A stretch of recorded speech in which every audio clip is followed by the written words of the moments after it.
Welcome everybody. This is an official episode of the BANANASLAMJARON Podcast, but you don't see the normal overlay or anything like that. Today we got Jenkins, as well as obviously monkeys. No, nothing exciting there. And today our treat for you, or whatever the episode, we're gonna go over and list or give a tier to every hero's ag shard in the game. So now that ag shards are the new thing, seems like about time that we do that. So, are you guys excited?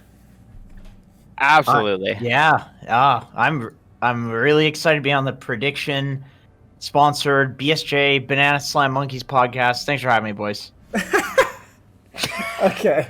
So, I figured we could have like some small talk, but I also figured that this shit's going to take a decently long time. So, we might as well just get the fucking ball rolling. Is that good with you guys? Yeah, let's do it. Good to Okay, me. so what I'm going to do is, I think what we can do is we're going to rotate between the three of us, where I'm going to read them off, but then, first one will be Jenkins, then Monkeys, then me, about, you get to choose the tier of the ag shard, and if one of us strongly disagrees, or, we'll all say, I think it should be B, and then we'll move it to B. But otherwise, Jenkins will decide a Battens, then Monkeys will do Alk, I'll do AA, all that kind of stuff. So, what I want to establish before we start, we'll get in the groove of it, is what are you guys going to use as criteria? What are some factors that, define for you how good an ag shard is? So that's a good question. I usually just gut these things. I feel like just, 1,400 gold, that can get you a lot of good things in this game. So that just, how does it compare to these items that are worth 1,400 gold, basically? Okay. Yeah, I would just say how frequently you would actually want to purchase the ag shard, and how much use you would see out of it when you do purchase it. Yeah. So I was thinking not only is it frequency, which I did consider, and I also considered similar cost items, for supports, Ghost Scepter for instance, similar cost. But I also considered what's the likelihood that a hero can have 1,400 extra gold? Certain heroes like Undying, are they really ever gonna have 1,400 gold to spare? And then also True. the fact. Go ahead. In a vacuum, some shards are really sick if you can get them, but these heroes are never going to get them. Yes, absolutely. Yeah. That's what I was. Sure. That's what I read. Some of them who really cares about his? Nobody. You're never gonna have 1,400 gold. But then the last criteria is which one of them are literally core. I think some of them you see them purchased literally every game. So they make the hero good, basically. Yeah, they define the hero being viable. So we're gonna go through it, but I just want to give the audience a general idea of what we're thinking here. So I'm not gonna go into storybook mode. I'm gonna try to read these as reasonably quickly as possible. So first up is Monkeys, and Aghanim's, or sorry, I said Jenkins. I'm not gonna lie to people. Aghanim shard for a Baden. Would you like to read it, or do you guys want me to read them all? I can read this one. I got this one. So this causes Mistcoil and Aphotic Shield to apply a Curse of Avernus stack on enemies, but also it increases the base slow by 6%. This is dog shit, boys. It's one single stack, and you have to pop a goddamn shield, or you have to pop his Q. I don't think this is very good. I think this is C tier at best. I can agree with that. What about you, Monkeys?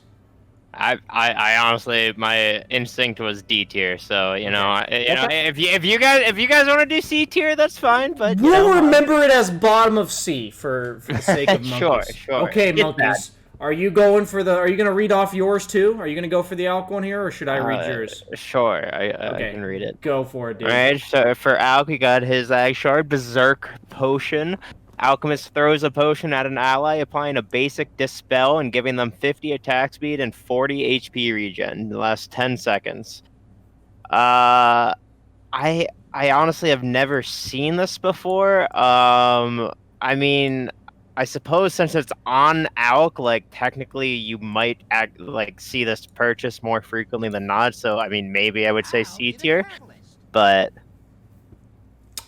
I feel like Alk has so much gold to spare, right? So he's probably gonna buy it a decent amount, but it's not that useful in my. I mean, a basic Dispel. Don't get me wrong, it's not bad. I don't even know what the cooldown is on this. It it doesn't tell me what the cooldown is. So. Yeah, that is a problem. My gut on this too is like, if you have extra gold on Alk, you can literally give other people Aghanim Scepters and shit. So it's not like he needs, oh great, you can spend 1,400 gold on this new thing. Like, he already has an abundance of gold, but an abundance of shit to spend it on too. That's probably better. Like, you'd rather give a Luna and Ags or some like other random hero. I mean, you would probably prefer to give the majority of your team Ags before going for this, just because like usually on Alk, like, you know, you're either getting ignored until the end of the fight, or you're getting like instantly bursted at the very beginning of the fight, right? So like, okay, as much as I love you guys, I just telling you, if we spend this much time on every hero, we're literally gonna be here until 9 a.m. So, I honestly love the discussion, but you know what? Okay, if we're doing callouts here, I'm gonna call you out here on this, Brian. Press F11, get the fucking thing in full screen. Press I agree on that goddamn cookie policy bullshit there. Okay, get this off the goddamn screen. We'll just move forward, guys, from this position. Wait, okay? can I do this and then go back to it? I can. Okay, cool. Okay. So next, we got fucking Jenkins calling me out for my professionalism. We got Ancient Apparition. So Ancient Apparition's Ag Shard says causes Ice Vortex to deal 40 damage per second and reduces attack speed by 20. So I personally would put this in A tier, in the sense that I would actually put it in S tier if he was considered a core hero. I think oftentimes you don't get Ag Shard on this hero, you don't get farm on this hero, so that's why I can't put it in S. But the fact that it makes him able to push waves and get farm, which AA likes to usually sit by himself and like ult from across the map, I think it just adds like a whole new dimension to the hero that wasn't there before. And if he manages to get it, it's basically like a Midas in the sense that it gives him more gold by getting it, but it actually does something. What do you guys think? Yeah, I think it's really good. I mean, when Zach and I were reading the patch notes, or Z-Freak and I, literally our criteria for what made things good was like, can this Ag Shard push out waves? Yes? Alright, it's decent. So, you know, I would definitely say A tier as well. Like, somewhere around there. Nice. 4-second cooldown, too. It's like, it's such a low cooldown. Okay, Jenkins, it's up to you, buddy. It's Anti-Mage. Okay, Anti-Mage. This makes Counterspell create an illusion attacking the caster for 5 seconds. I believe it's an Anti-Mage illusion. Also removes the Counterspell mana cost. I mean, I feel like that's just kind of... It's like meh. It's another Alchemist situation where it's like, when are you gonna like replace one of your items with this? Like, are you gonna stop on your way to Battle Fury or a Scotty? Like, what are you gonna replace? Are you the kind of guy that gets like 25-minute Battle Furies or what, Jenkins? I was like randomly picking items. Okay, that was a mistake. I'll admit that, guys.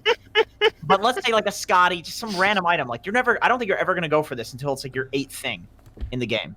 So I want to call it like C tier.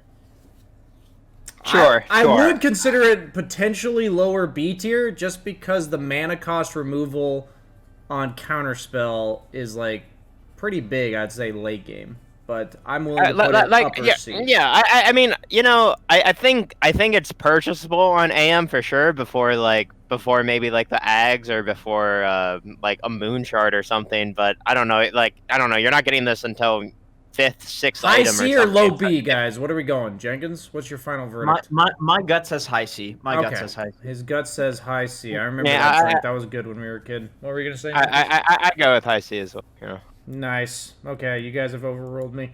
Okay, next on the list we got... Oh my god, I'm having to go through all these tabs. Next on the list we got Arc Warden.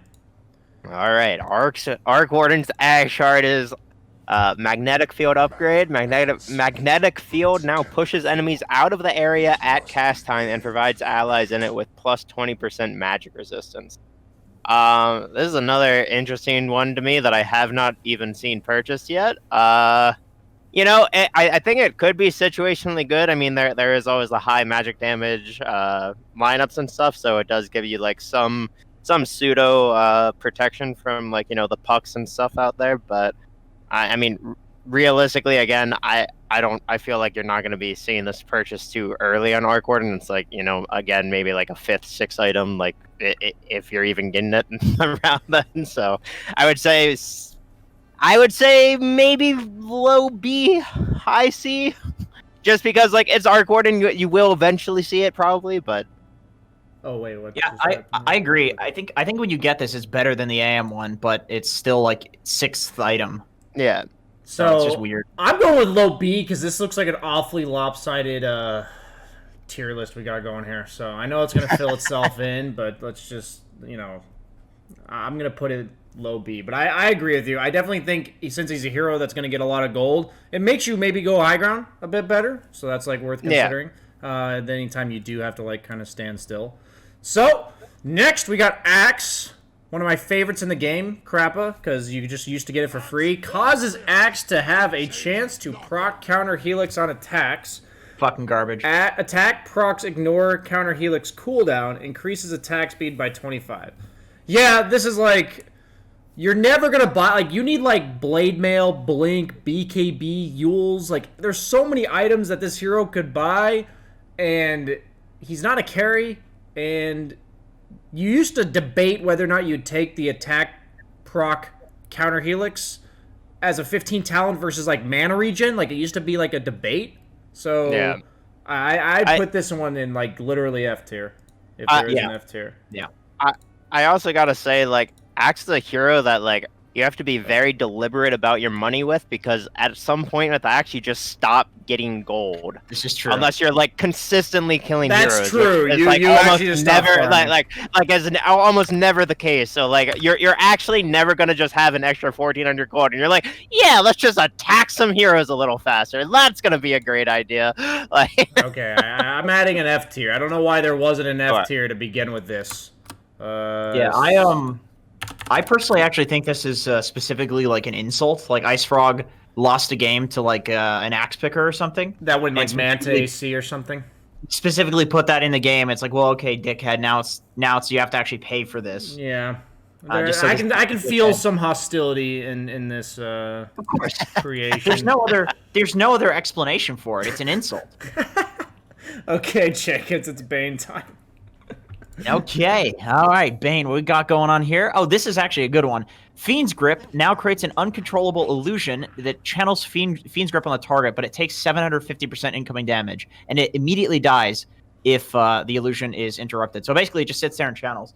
I think this shit is really good. I don't think it's like an every game thing, but it makes it so like a lot of heroes that would previously counter you don't counter you. Like you have to cancel both of them, right? Like Are there 2 channels going? Yeah. So that actually is a lot better than I originally thought it would.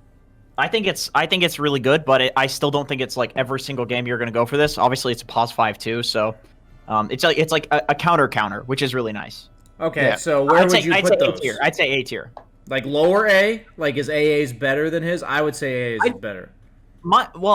I personally feel like Bane's is better. I feel like it's high A tier, but I also think AA's is really good too. So this is interesting. Bane is less likely to get the Ag Shard though, like than AA.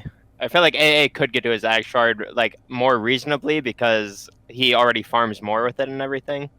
That's true. Yeah, that's true. They're close, and what I want to say is you bring up a good point, Jenkins, is that some of these Ag Shards, you only buy them if you're countered, but it like helps alleviate like how potent that counter is to you, which I think is like actually a really high value. Like I think most of the Ag Shards in the game like that are going to be pretty high rated. So, yeah, 100%. Like ones you don't core buy ever, but like you would buy it because the opponent has heroes that are good for whatever reason. So okay, Bane, Monkeys, we got. Oh wow, that just happened to be coincidence. I'm gonna take this one. I'm gonna go ahead and do the Bat Rider one. No, I'm kidding.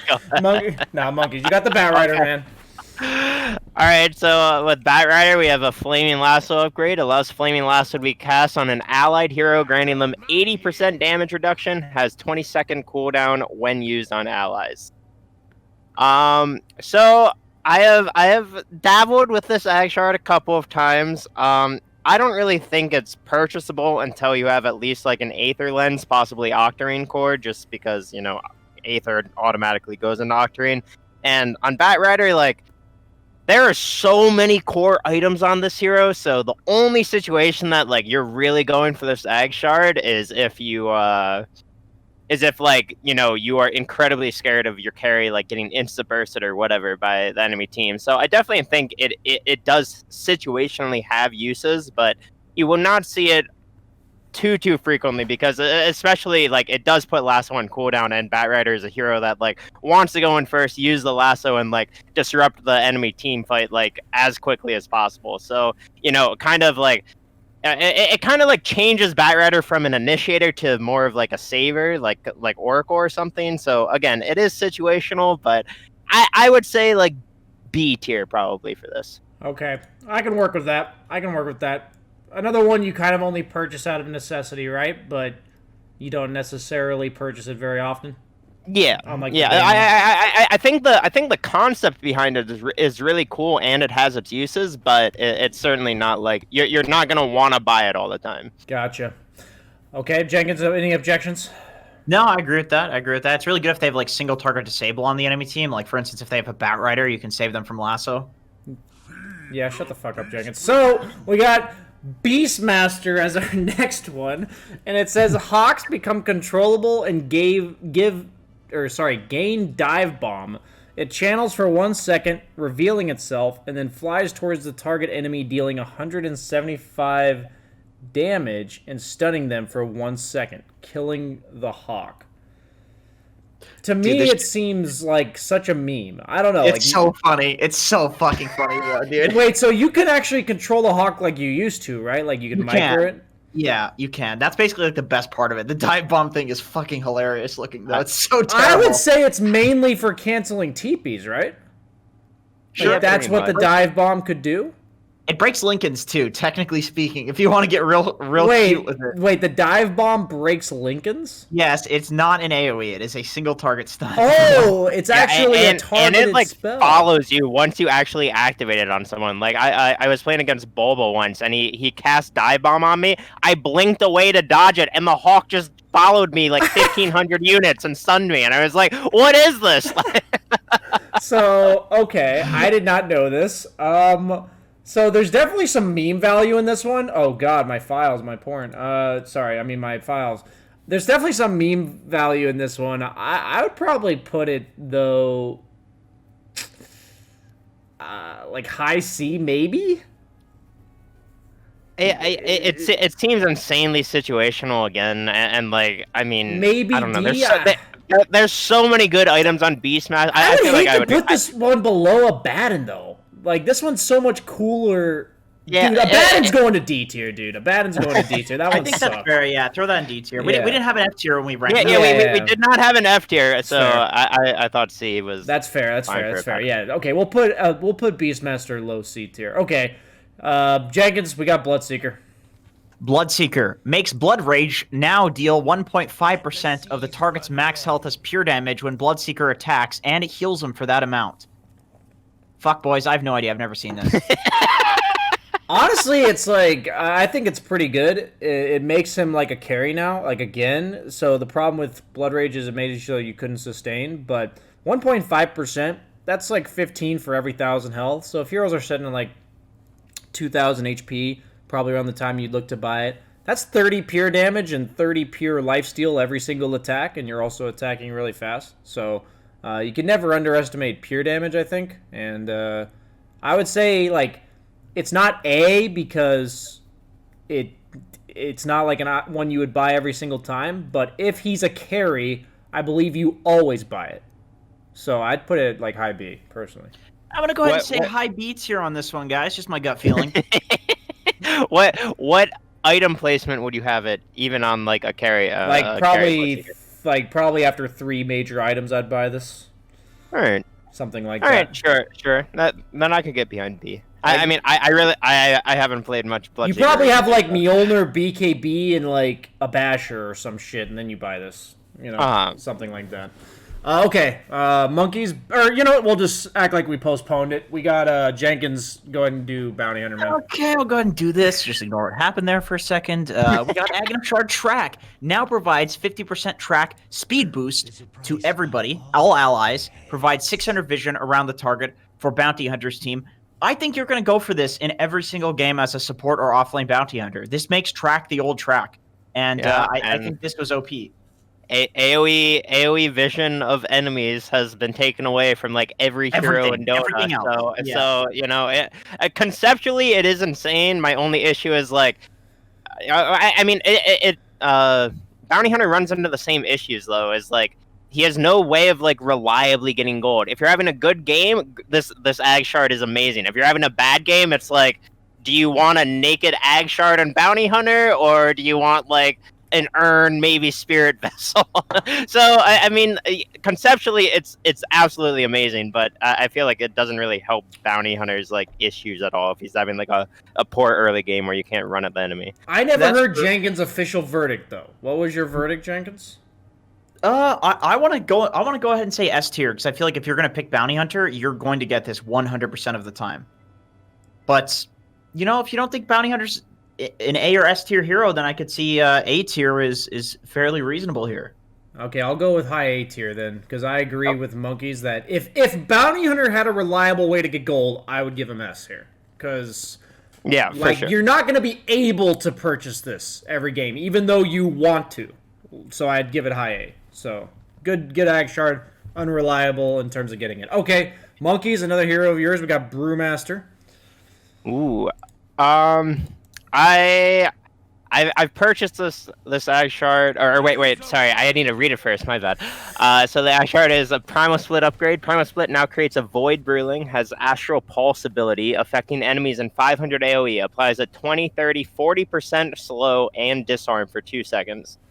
So I have been playing quite a bit of Brewmaster recently, and I would say this is incredibly situational. I think the enemy team has to have like 2 ranged right clickers almost for it to be like super good, to get like actual value out of the disarm. Otherwise, you know, aura items and ags are just like way too valuable on this hero.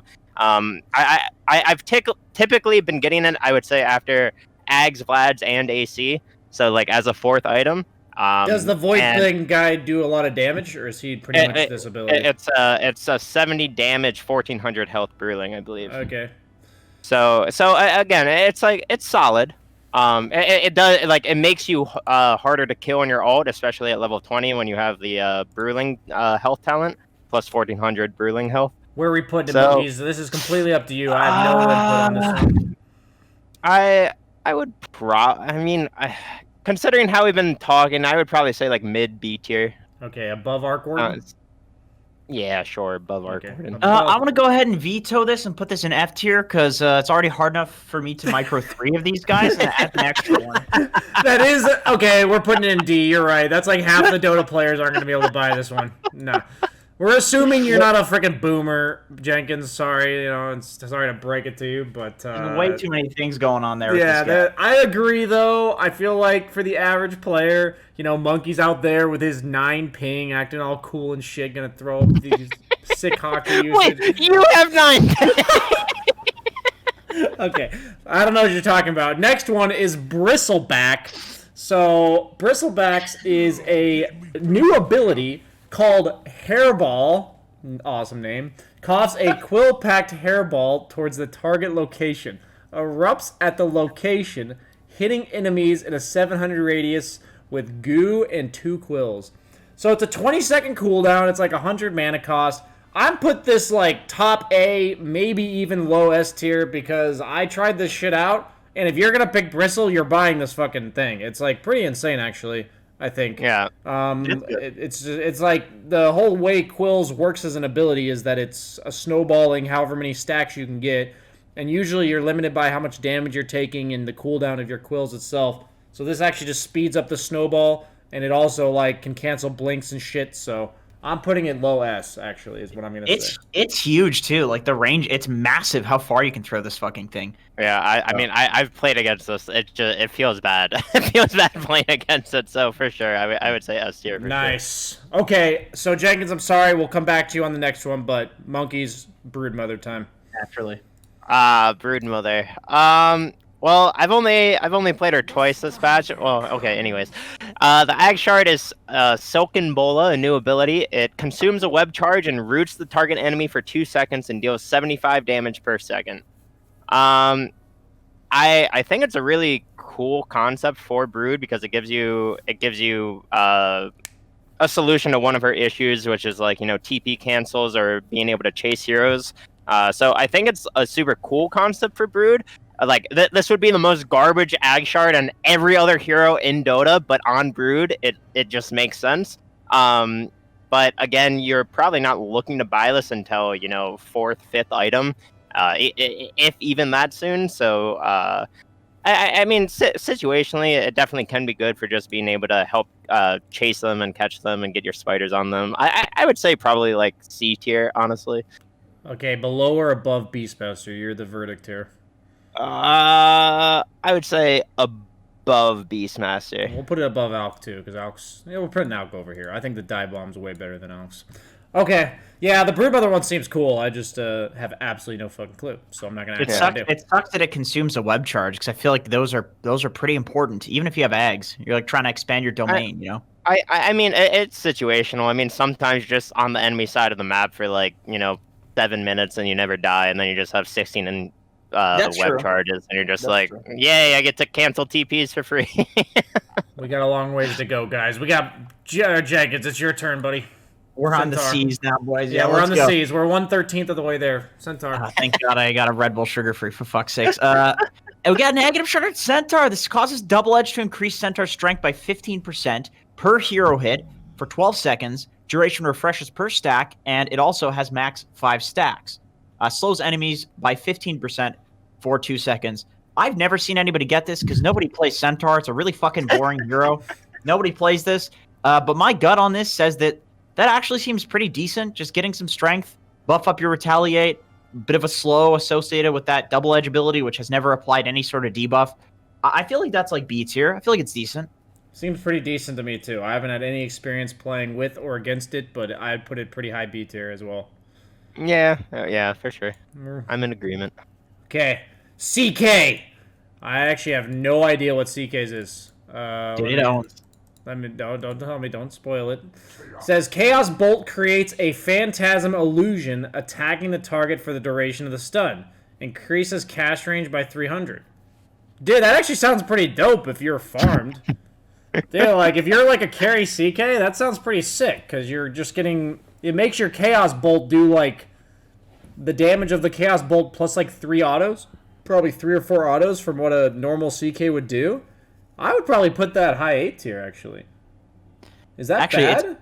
How long does the illusion last? Why doesn't it say? For the duration of the stun. So I'm saying it's going to last for like 3 seconds. You're literally making your stun do like 600 damage. Am I missing something? See, it's so hard to judge some of these because I've actually never seen. Okay, no, time out. We got this one. I hate to say it, I got to go into a demo lobby for this one. We need a verdict. So if I've gone this. Honestly, the cast range is a pretty big deal too. You're just we're like level 20 right, or level 17. That seems reasonable. We got like treads. We got an armlet. We got S and Y and the BKB, and then we just fucking stun a guy. Oh, I need an ag shard. Come on, big damage. Let's go, dude. Boys. Big damage. Yeah, big one, no whammy, no. I don't know, man. That's like 3 autos. That's like that was 4. That was 4 autos, 4 autos, dude. Like that makes your stun hit for like 700-800. That seems pretty good to me. I don't know. Even better. Yeah, and then as the game goes on, when you get like an AC, could be even more. I'm willing to put it in B tier just because CK doesn't farm very fast, but like, imagine. Yeah. I mean, CK has already run into the issue of like, if you do get to, a lot of items, you're a great hero. But before that, I'll put it low B, fine. Above Batrider's meme lasso save. Sure. We'll put it there. Okay, imagine being like an Oracle or a Dazzle, and CK just stuns you, and then his illusion crits you 4 times. You're just fucking dead. You'd be so mad. There's definitely got to be a Dota what the fuck at some point of just like that stun just one-shotting somebody. Absolutely. Okay, Jenkins, we got Chen coming up here. Oh, of course, Chen. We all know what this one is. Aghanim Shard, Divine Favor allows Divine Favor to be cast on allies, teleporting them back home after 6 seconds. God. Cannot target spell immune allies. There's no cooldown on this. Oh, wait, the Divine Favor cooldown? Okay, which, of course, that doesn't show in Client either. So I have no fucking idea what the cooldown on this is. Here, I'll show real quick. Go ahead. What do you think? Based on no cooldown information, what would you give it? Well, I would say probably this is pretty good. I feel like Chen is like, well, what the fuck do I buy after, 15 minutes into the game? You feel pretty useless on this hero. So anything to just like allow yourself to help your team. I was going to say a word there, get you banned from Twitch, but allow yourself to be in a position where you're kind of helping your team out, and you can send them back to base. They can get some items, get some fountain regen. It's 35-second cooldown. Does that change your opinion? That's pretty. I mean, Coddles is what, like 10 seconds? You pull people back in. That's pretty good. I'd say this is like B tier. I would say it's B just because it seems pretty useful in general, but like I don't know, on Chen you don't usually have too much money. I guess you have a decent amount of money. It's true, but also like, you're really trying to do anything useful after 15 minutes. Your creeps are just dying to people instantly all the time. I would honestly put him in an A tier if the cast range wasn't so low. Like I have seen PPD get his team out of such shitty situations at like TIs and stuff with like the old Chen back. Yeah. So but the cast range is so low, and Chen does not want to be in the midst of above or below CK. Jenkins, you're the decider. We'll go, honestly, I'd say below CK. Well, above CK. And Pub's probably below, but in actual pro Dota, okay. It's probably really, like, this thing could be abused, for sure. Okay, Monkeys, clinks it up, buddy. Oh, Clinks. There's another hero I haven't seen, like, a single time. Oh, this one's OP. Sorry, my Dota's lagging a bit. Alright, on Clinks, we have the Agshard Skeleton Walk. Causes Skeleton Walk to create 2 Burning Army Skeletons. This is a lie, actually. I saw Sammy Boy carry me with this one time. This one is absolutely bonkers! Okay, it used to be more bonkers, because of the old Skeleton Walk cooldown talent was like, it was minus 10 seconds or something like that. Yeah, now it's down to, it's a 10-second cooldown after the talent. Yeah, now it's it used to be a 7-second cooldown with the talent, now it's a 10-second cooldown with the talent. But Sammy Boy quite literally made 12 skeletons in the enemy base while we were sieging, just like casually, and the enemy team tried to initiate it into us, and they just insta-died every time. So, I mean, again, a little worse with the 15 talent getting nerfed, but I would put this way up there. Two burning armies every single time. I don't know, man. Is this S tier or what? I would say S tier. I think it is. It seems really good to me. Clinks just like does usually struggle to get items. That's like my only concern. He goes Midas. It seems like the hero is getting what he used to get for 4,200 gold. For 1,400 with no stats. So it's like now you get 2,800 gold to spend on like some stats or some shit. I would definitely say if Clinks was in a better place right now, that this Agshard would be so nutty. But like I just think Clinks in general is not in the when Clinks is a good hero again. If this is like still the same thing, I think it'll be literally every game, right? Yeah, this is why you pick Clinks, is this Agshard. Okay, we got Clock. So Clock gets a new ability, Jetpack. Rises up, granting Clockwork flying vision, flying movement, and a 15% bonus move speed. Clockwork has a severely limited turn rate during this time and cannot attack. Lasts up to 6 seconds or until he casts Hookshot. I honestly would put this in A tier. I think it's kind of a meme, but at the same time, you get flying movement, you get movement speed, or flying vision, excuse me, is the big part about it. But also, it's just like, the only limiting factor is the mana cost and the fact that he doesn't farm very well, but I think this gives you a lot of utility. I think it's a really nice spell for the vision aspect, for what it offers you, and it also like allows you to like basically get out of shit whenever you need to. Like you can get out of your own cogs and stuff. So I would put it A. What do you guys think? Go ahead, Jenkins. My gut says like B. I haven't used it myself in an actual game. I've seen it, and it seemed kind of useless, but it also seemed like maybe it's like a high skill thing. Because like Clockwork in general is like, cogs and all of its fucking abilities. Like you're trying to position and do crazy shit with them, right? So maybe it's just like that. Maybe it's just super high skill. My gut says B though. What do you think, Monkeys? I think Clock already like, he naturally doesn't really need items, so it's kind of a nice little bonus. I mean, B or A, I could see either. I do see a lot of Clocks buy it just when they have an abundance of money, and they're just like, I don't really have anything else to buy. I already have Spirit Vessel Ags. Like, there's nothing else I want. So, I don't know. It's a fine escapability, and we'll it does leave get it at fine upper B. We'll leave it at upper B. You guys vetoed me out of A. It's fine. It's fine. Well, I said B or A. I was fine. Hey, Monkeys, chill, man, chill. Jenkins, we got Crystal Maiden, man. Yes, of course. Of course. This actually turns Frostbite into, you can cast it on yourself, just yourself. It reduces incoming damage by 70% for the duration. And you can also cast Frostbite while channeling. So you can cast it during your ult.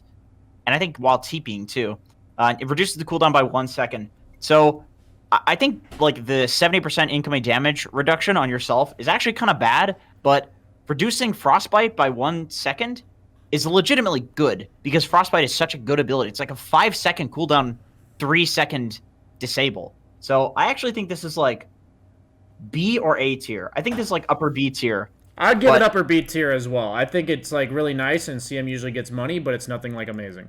I feel like the thing you guys are missing, it also allows casting while channeling, so you can just be ulting and then just frostbite the guy going after you. Okay, lower A, I agree. I didn't notice that. Lower A. So yeah, I feel like lower A might be more.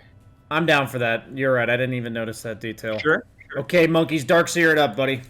Oh my god, this one. This is the biggest meme shard I've ever seen. All right. We have to include that into our factors of like what makes it, A or S or B or whatever. Go ahead, Monkeys. Darkseir shard is normal punch, new ability. Grants normal punch, passive cooldown attack. Causes Darkseir's next attack on a hero to knock an illusion out of the victim and stun them for up to 2 seconds. 350 distance and 250 damage based on how far Darkseir has moved in the past 3 seconds. Max power is reached after 1500 distance moved. Illusions last for 5 seconds. Cooldown 14. I feel like Darkseir is already a hero that you truly do not hit the enemy that much on. I mean, it does a lot for like so little money, I suppose, but it just kind of like goes against Darkseir's whole kit, in my opinion. So like, I don't think it's that great. I mean, like, it does provide like a stun, I suppose, which is probably its biggest, its biggest appeasement or whatever. So I would say maybe like C tier or something. I honestly don't know though. But Monkeys, so you said that one of I asked you, Monkeys, what is going to decide where you put this on the tier list, and you said frequency of purchase. Are you telling me that this item is not something that like 90% of 2K Darkseirs are going to buy? I mean, yes, I feel like you'll see it a lot just because it's like an anime puncher, whatever the fuck it is. But like, I don't know, man. So is that like not A for you? Like, is that not enough for you? It's not enough for me. Maybe it's enough for you guys. You can veto me on this one. I'm just saying. Jenkins, it's either A or C, man. There's nowhere in between. We can't do B. There's no settling. You're vetoing A or C. I want to put this thing in fucking D tier for dog shit, because this is awful. Fuck! I have to put it in C. Damn it. I actually built this in a game, and I was just thinking, like, I really wish I had spent this money on literally anything else. I'd rather a fucking Desolator component. Okay. Fine. I've been silenced. Okay, Dark Willow is next. Okay. So its Cursed Crown creates 4 brambles around the target after the counter ends. Triggers even if you dispel it. Reduces cooldown by 3 seconds. So Cursed Crown goes from 12 to 9. I think the nice part about this is that usually she's countered by dispels. So like you buy a Lotus or a Yule's or something, and after you dispel the Cursed Crown, you just come into these brambles. Seems pretty nice to me. My only concern is Dark Willow doesn't actually get gold very often. And she usually gets like 1 or 2 survivability items over anything else, like a Yule's and a Ghost, or a Force Staff, or a Glimmer. I would put it upper B tier. I can get behind that. I have a lot of Willow games. I feel like if you're having a good Willow game, this is a fine third item just to have more control over the hero you're targeting. So I'm putting it behind Bloodseeker. I still think Bloodseeker is the best of the B tiers that I see here. Okay, not even listening to Jenkins. Jenkins, go ahead and go Dazzle. Okay, we're going to go ahead and talk about Dazzle's bad juju. Causes Dazzle to launch an attack at the 3 closest enemies within a 1200 range each time he casts an ability. Well, for God's sakes, I don't know why people are trying to throw fucking auto attacks at people on Dazzle. I feel like if you're an offlaner, this is only viable for like core Dazzle, right? And like mid Dazzles, basically. and if you're an offlane Dazzle, probably it's not viable for you. So yeah, basically mid Dazzle. I'm gonna like D tier this thing. I just don't think that's how people play. Maybe like I'll eat my words in a month from now if like I don't know some mid player starts like Gunner starts playing mid Dazzle and everybody's doing it. What about Thompson? That would have been a good guy to pick. He picks weird shit like that. I could definitely see Thompson or Limp like playing this and making it look busted, and everyone's gonna be like, "Oh my god, this is so good." But other than that, I would have to agree. D tier. All I want to say is Dazzle's Ags used to be what it is now, but it never gave the bonus damage and heal, and his Ags then became this. And now it's Ag Shard. Like, it's just 1,400 gold compared to 4,200 gold. So if you're dishing out the deeps on Dazzle, I'm going to have to give this at least top of the D tier. Like, if we're putting this in D tier, it is going to be number 1. Okay. No, you know what? I'm putting this above Darkseir. This is bottom of C. There's no way this is worse than Darkseir's. There's no way. That's true. Okay, then lower Darkseir down to D, man. C was too generous for Darkseir. I think Darkseir should be D tier, dude. The only justification for it being in C tier is the meme value. That is it. Dazzle has less meme value. Okay. We got Death Prophet, monkeys. Death Prophet. Oh goodness, I don't remember this one either. This is a good one. Alright, on Death Prophet, we have a Spirit Siphon upgrade, drains 0.75 armor per second and gives it 2 Death Prophet. Armor gain / loss lasts for 14 seconds. That actually sounds pretty damn good to me, honestly. I mean, Death Prophet is just like a hero that you want to tank up a lot and, be super survivable, and you're gonna be casting 4 Spirit Siphons before you die in an ideal world, so... I mean, I could see this like being a 3rd or 4th item purchase on her, and again, it gives a lot of survivability against physical lineups. So I would say A tier or something. I would say high A tier. I played 2 games of DP, bought it both games. Like, you buy BKB, and instead of going for like plate mail into Shivas, you just take this, and you get the timing earlier, basically. Dude, I used to play so much offlane Death Prophet, and I would just buy a casual plate mail as my 3rd item like all the time, and that's a solid replacement. It's strictly better as long as you can cast Spirit Siphon. Right, yeah. So it's like that's most games though. It's like if you're playing a game of DP where you can't cast Spirit Siphon, you're probably fucked. So the only problem is like the way to deal with DP is usually to burst her, and like it doesn't help her with that. But you're also taking armor from people. You are doing more damage. Yeah. If you get a 6-second Spirit Siphon off, it's like almost a Desolator for 1,400 gold. Yeah. It's like negative 5.6 armor or something like that. All I know is at one point I was like fucking unkillable because I was just BKB'd with 4 Spirit Siphons going, and you just have a bajillion armor and they all die and stuff. So it felt really good when I bought it. Okay. Disruptor.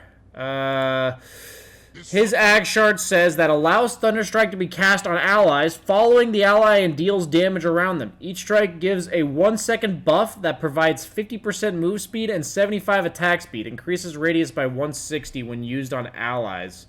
So it strikes once every 2 seconds. So 50% of the time you're a boss and the other 50% you're just normal. I feel like it's probably just super awkward. Like... You know, the way attack speed works in these type of scenarios, it's like when you queue up the attack, do you have the buff or not? So yeah. I feel like this is really weird. I feel like in theory it would just be better if it was like 2 seconds of 25% move speed and, 35 attack speed, so you're just kind of, constantly getting the boost. I would give this, like, you're never buying this before an actual Ags, right? I'm giving this, like, lower C tier. What were you going to say, monkeys? You literally just put Brewmaster's E on, like, an ally, basically, and you're just, like, run at them, like, randomly quickly. So, I don't know. It's a weird I'm giving it a lower C. Does anybody object? Yeah. No, I think that's fair. Fine. Okay. It's just weird. Okay, it is. I think the awkwardness of it alone is enough to deter from people buying it. Okay. We got Doom. That's you, Jenkins. So the Infernal Blade now has a 1.2 second stun duration, so it doubles it. And then if the enemy is a multiple of 3 in terms of their level, or above level 24, for God fucking sake, they will be stunned for an additional 0.6 seconds, bringing it to a total of 1.8, and take 150 bonus damage.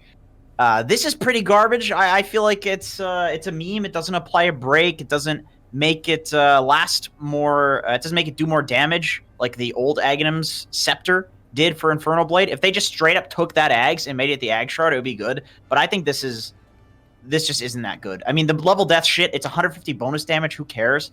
And the stun, I don't think is that important on Doom. All I'll say about Doom is that it's just giving him way more damage, and this makes his late game way better, and he usually gets 6 slotted. So, like, just because of Devour. Yeah. I would say in longer games, like, you'll see it, like, all the time on Doom. Again, Devour. But, I mean, I find it funny that they literally brought back level death, the most, like, random ability in Dota, like, of all time. But... Purely based on the fact that I think you'll get it in a lot of games, because Doom often gets 6 slotted, I would put it like B tier, personally. Do you guys object, or do you want it lower? It's definitely better than like AMs, you know. Yeah. So I feel like B tier makes sense, but I don't think it's all that. Like if it did the old level death, that did way more damage. It did percentage damage, right? This is just 150 bonus damage, but it's still fine. It's stun. Like stuns are good. Like that's always going to be fine. That's true. That's literal fact there. And Doom gets items, so you're 100% right about that. Okay, monkeys, DK'd up. We're almost done, guys. Yes, already in the D's. On the D's. All right, for DK, we got Fireball, new ability. Provided to Elder Dragon form, ignites a 450 AoE area for 10 seconds, dealing 80 damage per second to enemies in it. So this is basically like what the Black Dragon Ancient, what his ability is, I believe. Maybe it's like a little better than that. So, I don't really know though. I don't think it's that useful. I feel like by level 12 you already have all of the wave clearing and stuff you need in alt. I mean, I suppose you can kind of drop it on a creep wave and walk away, and so like you're not really in danger of getting hit on it. But like I don't know. I feel like there's much better items to buy in DK almost always. So I would put this pretty low, like maybe D tier. But I mean. Maybe I'm wrong. I haven't really played much DK. I think the cast range really far. I think it would help with Roche. I also think like you can secure farm, but the problem is you have to ult to use it. It's in ult, yeah. If it was outside of ult, I would put it at A or B. Yeah. I think. No, for sure. I agree with that. But in ult, like you already have like AOE splash damage by level 12 and ult. Like I don't know. It seems a little unnecessary to me. But again, I could be wrong. I think it's better than anti-mage. So high C. What do you guys think? Sure. Okay. Yeah, okay. Jenkins. We got Drought, dude. Your favorite hero. Yeah. You're really good. I'm at Oh, wait, Drought. no. I'm supposed to do next. Never mind. You're good. Oh, You don't have to do a hero you've never played before. Thank God. Okay. We got Drought. It says, Frost arrows now apply hyperthermia stack to enemy heroes, reducing their regeneration by 10% per stack. Lasts for 7 seconds. And if an enemy hero dies with stacks, they burst and deal 60 magic damage per stack and 25% slow for 2 enemies. Long story short, I think it's like probably good against like Timbersaw, maybe, and like 5th item, but I'd put it like probably lower C, maybe D. If we were rating based on the most confusing wording of something, I would this would be F for sure. But, I'm like trying to get a good grasp on like how good this is, but I actually don't know, and I haven't seen it in action yet. I think the major thing is that if you're hitting somebody a lot on Drought, it's probably not a good thing. So you have to hit them like 7 times, and then they don't heal anymore. And I'm assuming you can probably dispel the debuff. So for me, this is like high D, low C. Yeah, that's fair. It's better than Darkseir's. Sure. Okay, Jenkins, Earthshaker. Oh man, this one is good. So this makes it so Fissure, the cooldown is reduced by 2 seconds, which is great because Fissure is like one of the best abilities in the entire game. Then it allows Earthshaker to walk on Fissure, which is pretty cool. And then when he casts an ability, Aftershock is released along the path. And it's not just Aftershock released along the path. It's like there's a lot of the little Aftershocks. Like the radius is fucking massive. I think this is S tier. I think this thing's amazing. I think every single game you have Earthshaker, you're going to go for this because if you're going and echoing a fight and like stunning the backlines of Fissure, you also get your enchant totem on them too with the Aftershock. So it's more giant AoE disable. How the hell can you go wrong with that? It's actually like survivability too. I just want to say like you'd literally just run back and forth over the Fissure when somebody's trying to kill you. I was trying to kill an Earthshaker the other day and I couldn't. I also saw Moon Meander abuse it like the no collision walking lasts for like lingers for like 2 seconds or something. You actually can just like walk into trees or like walk over cliffs and stuff. Really? You're not even on You the can go up cliffs? for like a little bit. Yeah, like that's insane. Is that only if your fissure is over that cliff? Or yeah. I think I believe it was over a cliff. I could be wrong. Hold on, I gotta test this now. But I remember Moonmander abused it like really. Yeah, really somebody hard, said you can walk over cliffs. It does allow you to walk over cliffs. I would put. Wait, what did we decide? Top A, lower S. I would say S tier. I've seen tier. this purchased as early as like second item on some heroes. So like I actually think this is nuts. Okay, yeah, I agree. I think it's very strong. I think it's top of S tier. I think this is the best one we've ranked so far, to be honest. Okay, I will put it in top. People are telling me to put on the Mistwoods update so we can show the animations of these. We'll up the production quality here. So next, we got Elder Titan. Yeah, I can read that. That would be monkeys. Okay. All right, Elder Titan. Zach laughed at this one, or Z-Freak laughed at this one a lot. Elder Titan, we got Echo Stomp upgrade. Allows you to switch Echo Stomp to autocast. When cast while on autocast, Elder Titan will take the place of the Astral Spirit as it completes its stomp. I haven't actually gone to test this yet, but I have wanted to play offlane Elder Titan and Goalless Agshard because you can just straight up teleport like halfway across the map and with like a really big spirit or something if you have a solid amount of like stacks or you hit a lot of heroes or something. I think this could situationally be like really, really good on core Elder Titan, but again, I haven't tested it, so I would put it like below DK myself, like somewhere around there. C tier. Yeah. So I would say like high C for now. Okay. Would be my guess, but so people in chat are flaming me. I guess like on this thing it switched Earthshaker and Earth Spirits, and then I skipped Earth Spirit. So I'm sorry, guys. Let's not forget about Earth Spirit. So okay. Earth Spirits causes Earth Remnants to provide 400 ground vision and increases charge count by 4. I think the ability to scout up hills is insane, and I think this is like S tier. 100%. I think you get this every single game on Earth Spirit. I don't think there's an Earth Spirit player in chat that doesn't agree with that. The remnants, that's all these guys bitch about. So, I don't want to fight. I don't have remnants, guys. Like, all right, dude, fucking relax. See, Z-Freak literally bought it in our open qualifier games earlier today, and he, the enemy team was just Roshing, and he was just like, don't worry, lads. Just drops a remnant and Rosh. And we're like, all right, we know exactly what's going on. It's an unkillable ward, dude. It's an unkillable. You can't kill it. You can't kill the ward. It's like literally having the enemy team place a ward on top of you, and then you just like look at it. You know, it's like what the fuck? Yeah. Okay, it's great for sure. Fucking broken for sure. Okay, Ember Spirit, Jenkins, your favorite hero. Ember Spirit, yes, expert here. Fire Remnant deals 45 damage per second in a 600 AoE around them. If Ember Spirit dies or kills an enemy hero within 400 range, a Fire Remnant appears nearby. I think that's probably the cooler component to it, is that you get a bunch of Fire Remnants when you're just, sliding people down and shit. I think this is good. I think this is like A tier.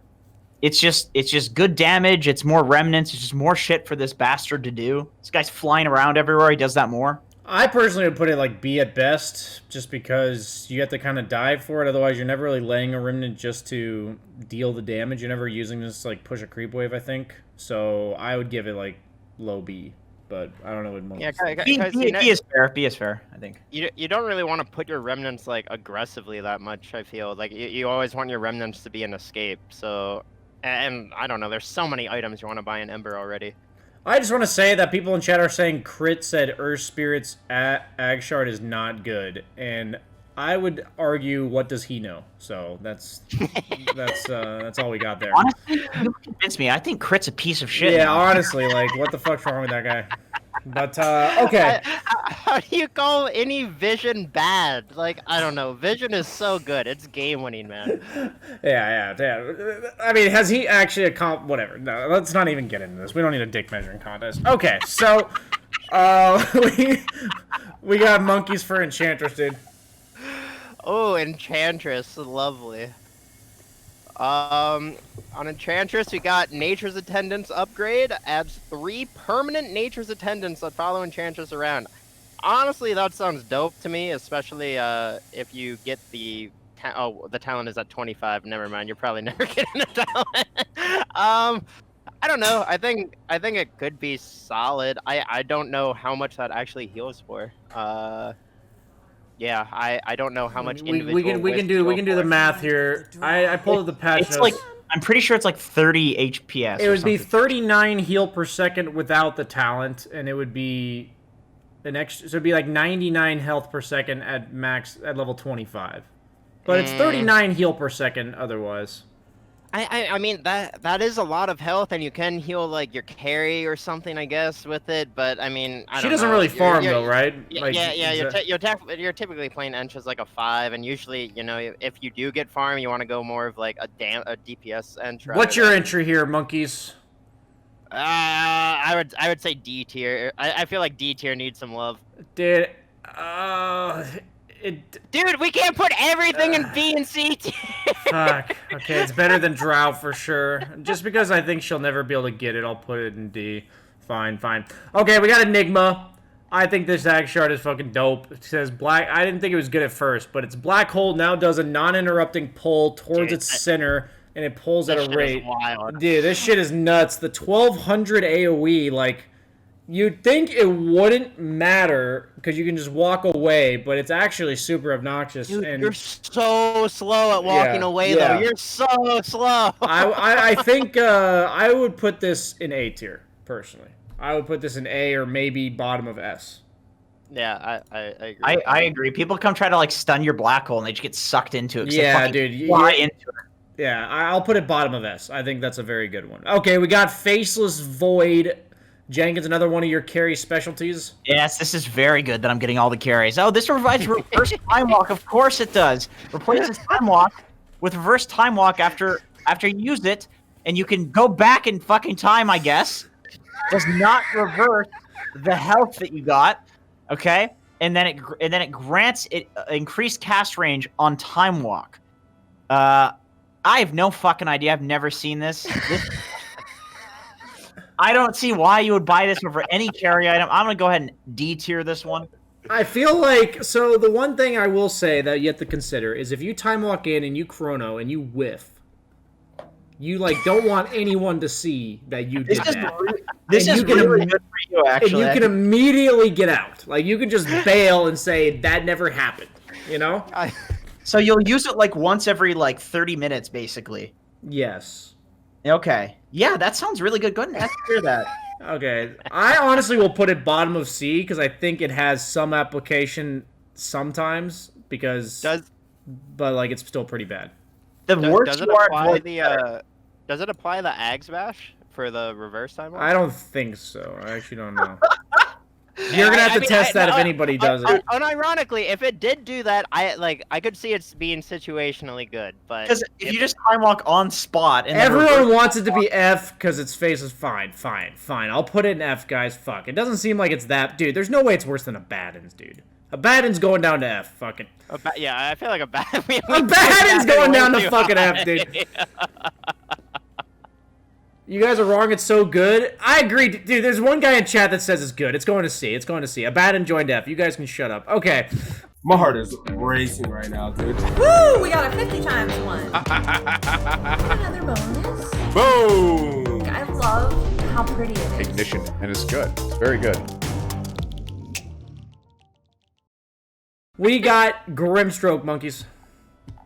Grimstroke. Is this the one where it like just makes everyone inky? Yeah. Alright, so Grimstroke's Ag Shard is Ink Over, new ability. It covers an enemy in ink for 6 seconds, slowing their attack speed by 50, movement speed by 20, and dealing a total of 240 damage over its duration. I personally don't think this is that good. 240 damage is very minimal. I suppose like slowing their attack speed by 50 is slightly good, and the movement slow is slightly good, but like I don't know. I would say D tier maybe for this. Yeah, like again, it's like support Grim and like there's just other shit you would probably want over it, like a Glimmer Cape or something. Okay, we'll put it upper D, just because people say we need the D tier to be filled. I just think it could be decent because it's synergized with your ult, but it seems like by that point in the game... They're already gonna have like BKB. Yeah, I was gonna say they probably have some dispel to deal with it. Yeah. I don't know. It doesn't seem like overwhelmingly good or anything. Okay, we got really underwhelming. 100%. Yeah, I agree. Gyrocopter. Rocket Barrage now hits an extra target, and it increases the duration by 1 second. I'm just gonna be honest. I tried Gyrocopter a couple times. The hero kind of just feels dog shit. I don't know if like I'm missing something. So it's kind of hard to tell. But in theory. A lot of games Gyrocopter does get to the late game. He has the Rocket Barrage damage talent, which makes it do a lot of fucking damage. I think this one could be like upper C. Dude, I actually think there might be like some offlane gyro build or some like magic damage gyro. Dude, this 220 damage it adds to the Rocket Barrage, and then double the whole damage. So like, that's a lot of damage. Okay, lower B. You convinced me. We gotta make sure we don't give these lame ones like too much airtime, you know. So it's your turn, sure. Jenkins, for Huskar. Yeah, okay.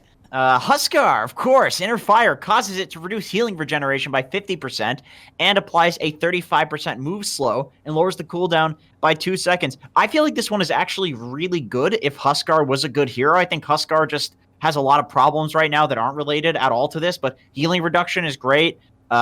Move slow associated with this is really good because it stacks on the ulti, and then lowering the cooldown of that, like disarming people, is how you keep yourself alive. I feel like this thing is like A or B, high B maybe, because Huskar sucks. Any objection, monkeys? High B. No, I think it fits Huskar conceptually really well, but again, as Jenkins said, Huskar is just... It's hard to know with these trash heroes, am I right? Yeah. Okay, monkeys, we got Invoker. Alright, Invoker's is Ice Wall upgrade. Allows Ice Wall to be a vector target ability with 900 cast range. Increases wall length by 320. This one got changed. Oh yeah, increase the wall. Go ahead.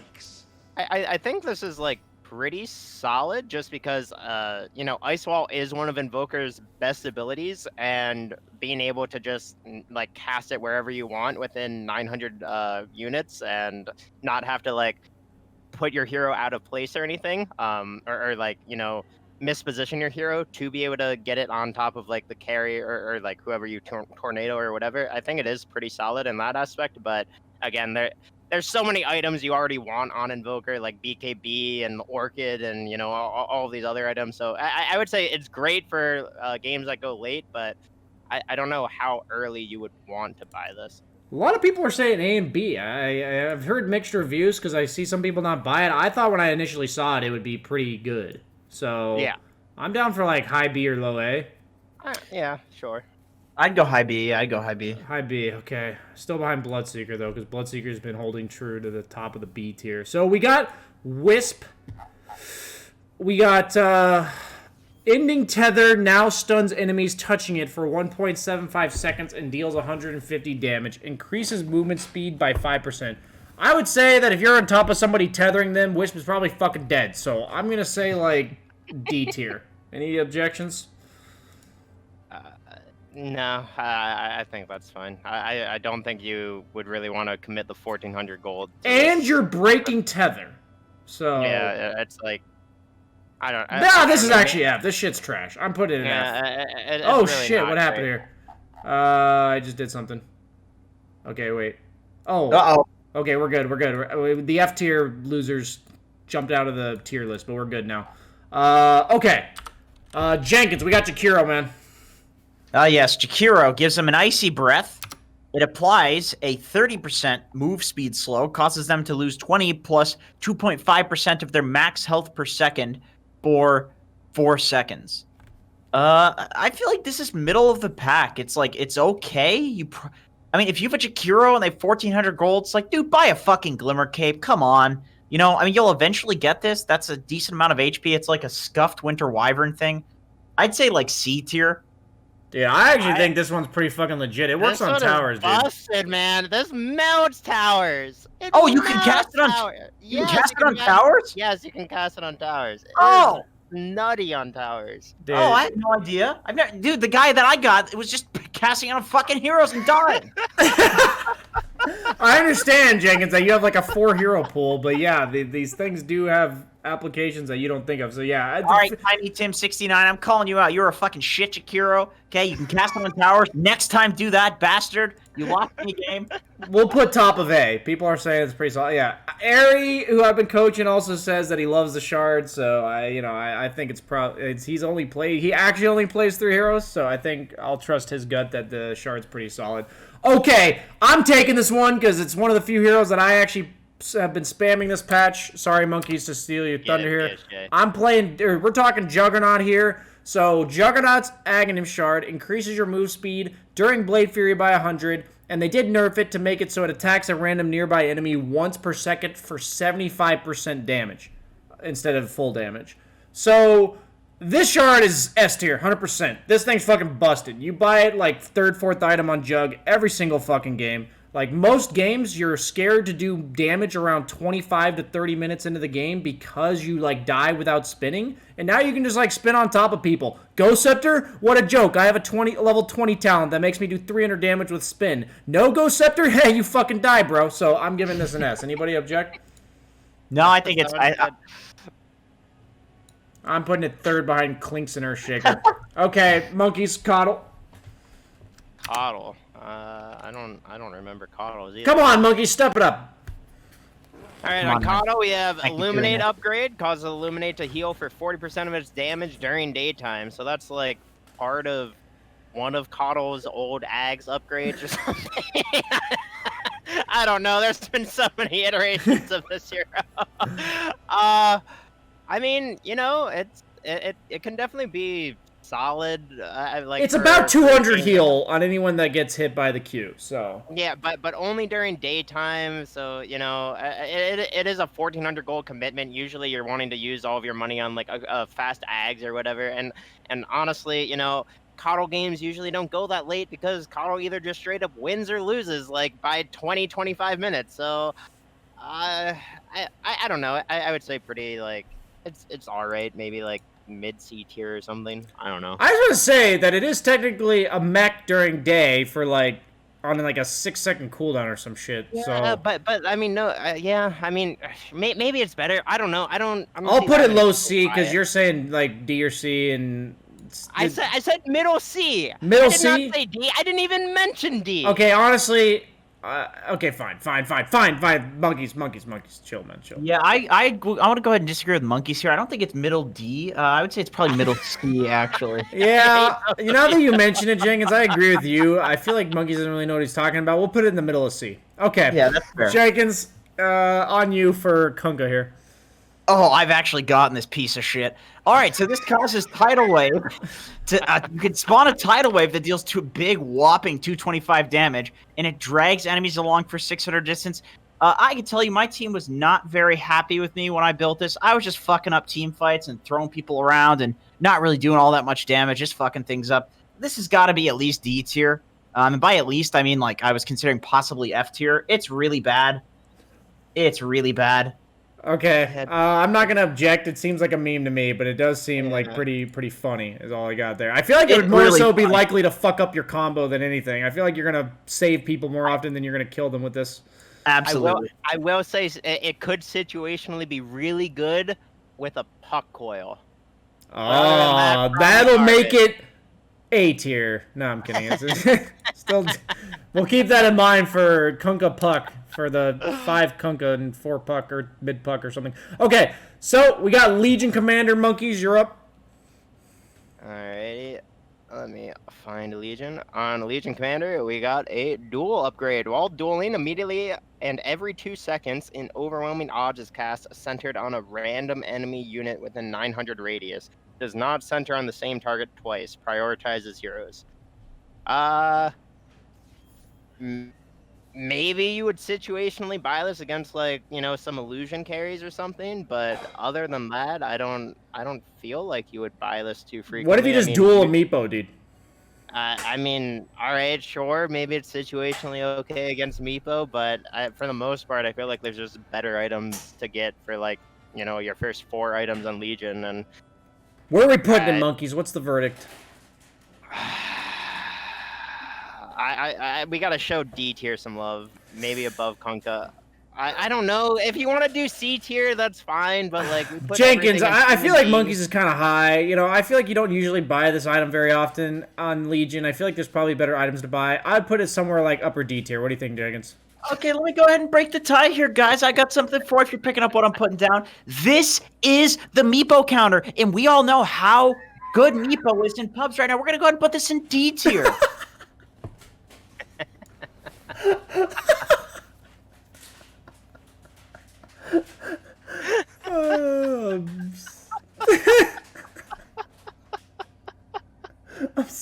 I'm sorry.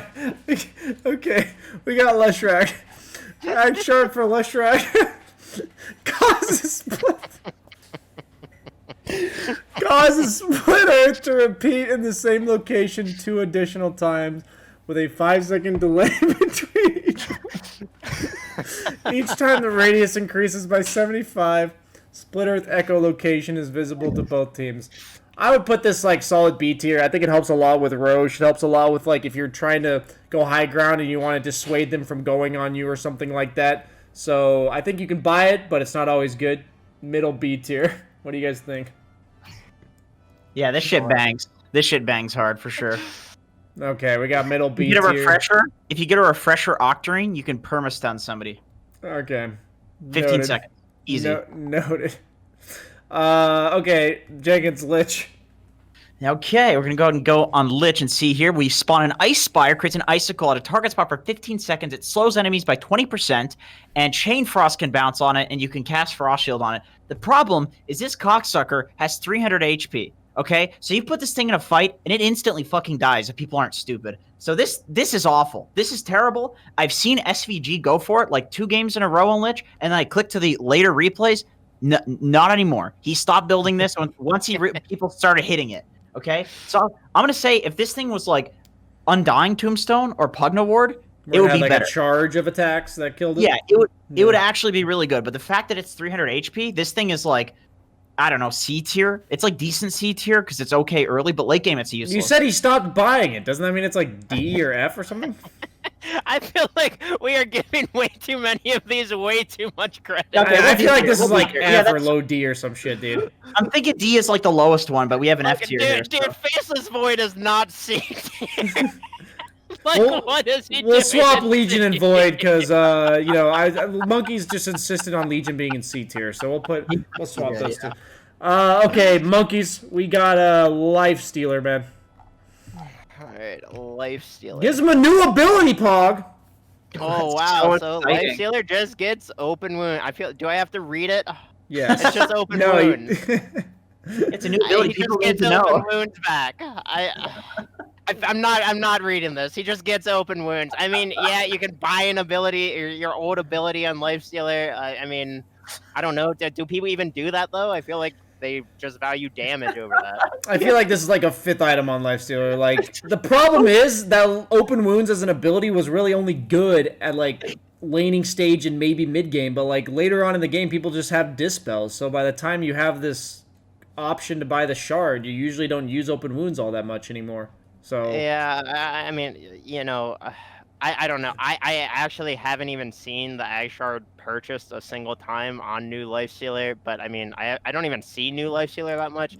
I don't know, man. I'm gonna put this in like low C, high D or something. okay, we'll do it above Disruptor and Legion. I think that's reasonable. It seems like you definitely buy it more often than these heroes would. Yeah, I'm putting it like mid C, dude. You'd buy it more than fucking Beastmaster's Dive Bomb for sure.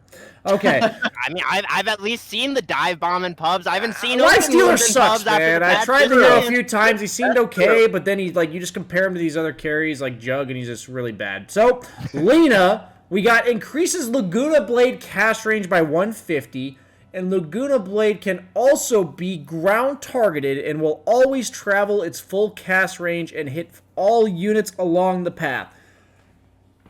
I would say this is like meme tier high. Probably don't ever have time to position yourself on Lena at this late in the game unless you have like reliable setup like RP. So if you have like RP, this could be insane, but other than that, it's probably bad. So it's usually an F, and with 6 synergy, it's like an A. So I'll put it at S. What do you guys think? That's very reasonable logic. I'm gonna put it low C. I was thinking low C. I would go like low B. I feel like you will always eventually get this, Alina. You'll be pretty happy to get this as like a caster, Alina. But I haven't seen, like, with people that do get it. You are right. Like, I haven't seen anybody actually hit more than like 1 or 2 people with this. Okay, low B then. We'll do low B. That I can maybe get behind that. Okay, we got Lion, Jenkins. Yes, it buffs his best ability, Mana Drain, which causes it to grant True Sight. God forbid it should just do that by default.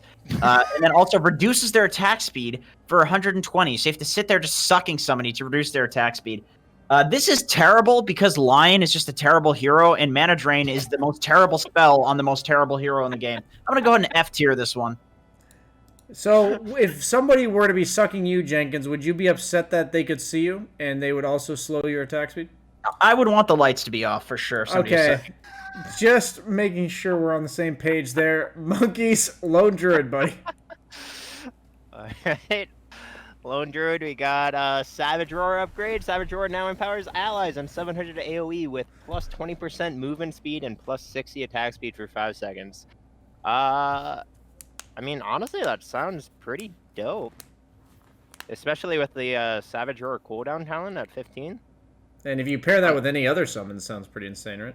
Yeah, I mean, honestly, that sounds pretty solid to me. I would say maybe A tier, but I mean, I'm not really a Lone Druid player, so I don't. Well, here's the other thing though. Lone Druid already has 12 item slots to fill, so like, do you really want to spend 1,400 of your gold on this? That's a good point. I don't know, man. I don't know. What do you think of Monkey's final verdict here, buddy? Oh. You know me and Jenkins can't micro, so this one's all on you. Maybe B tier. I feel like you gotta get me more, dude. There's literally 18 heroes in B tier. You gotta go like mid B tier. You gotta go low B tier. Mid low, I guess. Okay, mid low. Okay, I feel like it's better than Husk. Dude, Huskar is not up. It's like down. Yeah.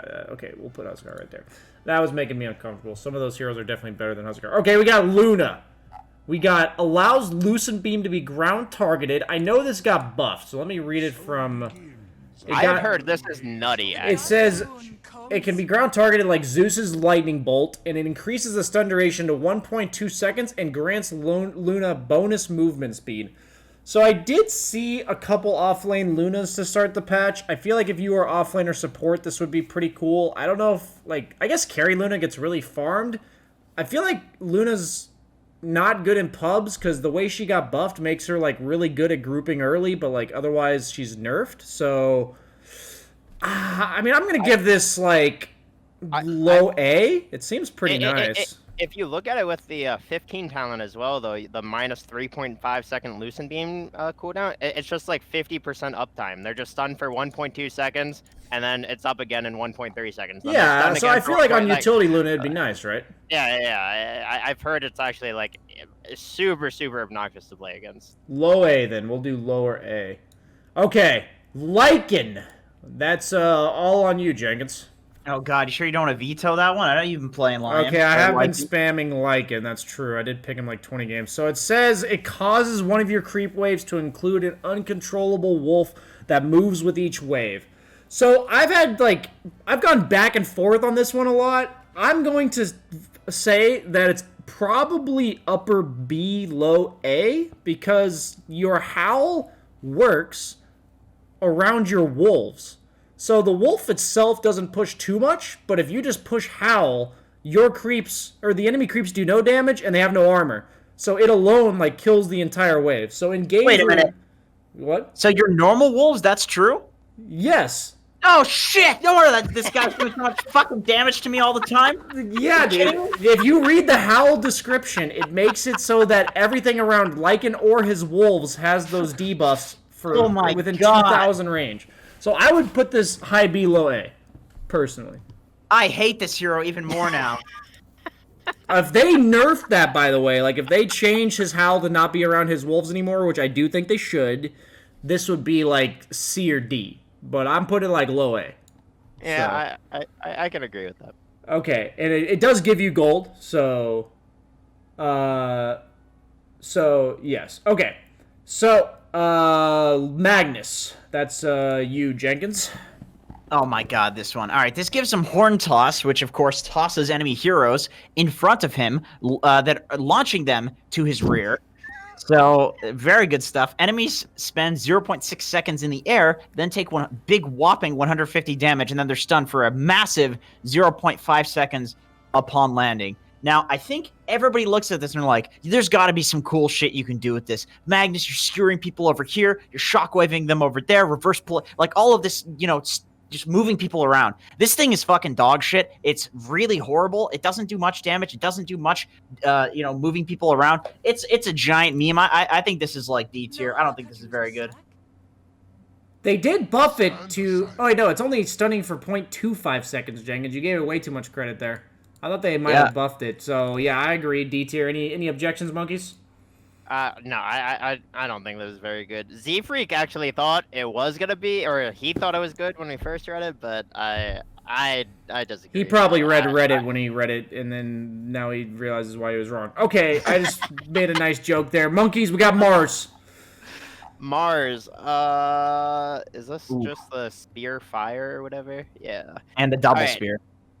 So, I actually didn't know that part of it. So, we got Spear of Mars upgrade. Spear of Mars impales up to 2 units and leaves a fire trail behind for 10 seconds. Deals 35 damage per second and slows by 20%. Debuff lingers for 2 seconds. I mean... I don't even know, man. I hate Mars. I hate playing Mars. I hate what the Shiro stands for. No bias, monkeys. No bias. I haven't even seen anyone buy this. I've seen everyone buy the Ags, the new Ag Scepter, but not this. I would maybe say, like... I mean, two heroes sounds pretty good. Dude, it's so funny because my chat, I see a lot of S's and A's and a lot of F's. Like, people seem to be very polarized on this one. I was literally going to say high C, so, I mean, I don't know. I mean, you play Mars as well, BSJ. I think it's pretty decent because, like, especially if you're against, like, a Terrorblade, like these illusion heroes that usually people will pick, it actually makes it much more reliable that you get the real hero with the spear, and then it does kill the entire wave with your spear. With just the spear. I actually think this is S tier. I feel like Mars... I seriously think that Mars in the late game, like a good Mars, it's all about like hitting good spears, and you could. It's imagine giving Pudge like 2 Pudge hooks with an Egg Shard. Like everybody would get that. We're compromising it at an A, so that's what we'll compromise. Because I agree with monkeys that it's not quite. I like it's not an S tier one, but I do believe it's good. So we'll put it at A. Okay. Monkeys just hates Mars, and that's okay. I mean, I truly do. I hate everything this hero stands for, man. Okay, we got Medusa. It gives her a new ability, which is a passive. When you are targeted with a spell, a single target Mystic Snake is sent back towards the enemy.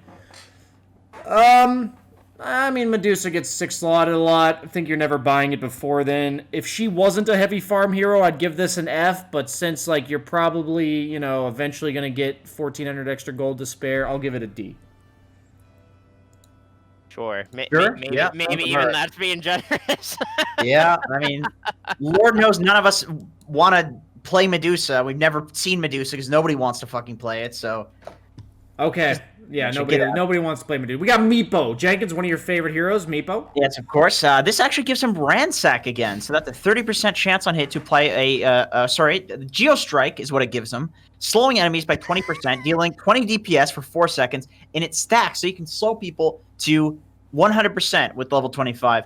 I think if Meepo was actually good, this would be S tier, but since Meepo is in such a dog shit state, I want to go like A. Just because I really think literally just giving him Geostrike is insane, but Meepo is just a terrible hero, and that's a real problem. So I'm gonna go A tier for this one. Monkeys, any objections? I think if Meepo were in a better place, you would definitely see a bed and people buy this item for sure. But I don't know. Meepo's just bad right now, so I agree. Sure. It's definitely seems good if you're playing Meepo, but nobody's playing Meepo. Okay, we got Mirana, monkeys. This one is not. This is S tier. Before even reading it out loud, I know this shit's S tier. Alright, this Ag Shard is a leap upgrade, grants +1 leap charge. Leap buff grants Mirana 1.5 times critical strike attacks for its duration. This just makes carry Mirana like super viable. You just output so much damage. You can have incredibly quick timings with it.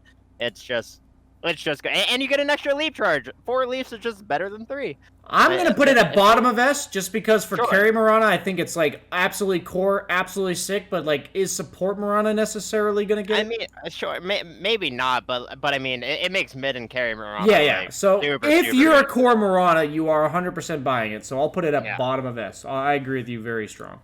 We got Monkey King Shard. So they did nerf it. So the numbers that we see here are going to be a bit off. So I'll make sure I get it right. It lowers the tree dance cooldown from 1 to 0.4 and cast point from 0.4 to from 0.3 to 0.1. Yeah, this shit's bust. This one's like, once you get 3 items, you're buying this every single fucking game, and the whole punishment for Monkey in the late game is that he gets stunned when he's on trees, and it's like so easy to see him jump to a tree and stun him because it takes him long to get off the tree, and now it just doesn't. So I'm putting this like, I actually think this is probably the best ag shard in the entire game. I would put it. I'm putting it top right of after S. the patch came out, I was party queuing with Z Freak, and he played Monkey King and bought this. Dude, he got across the map in like 3 seconds.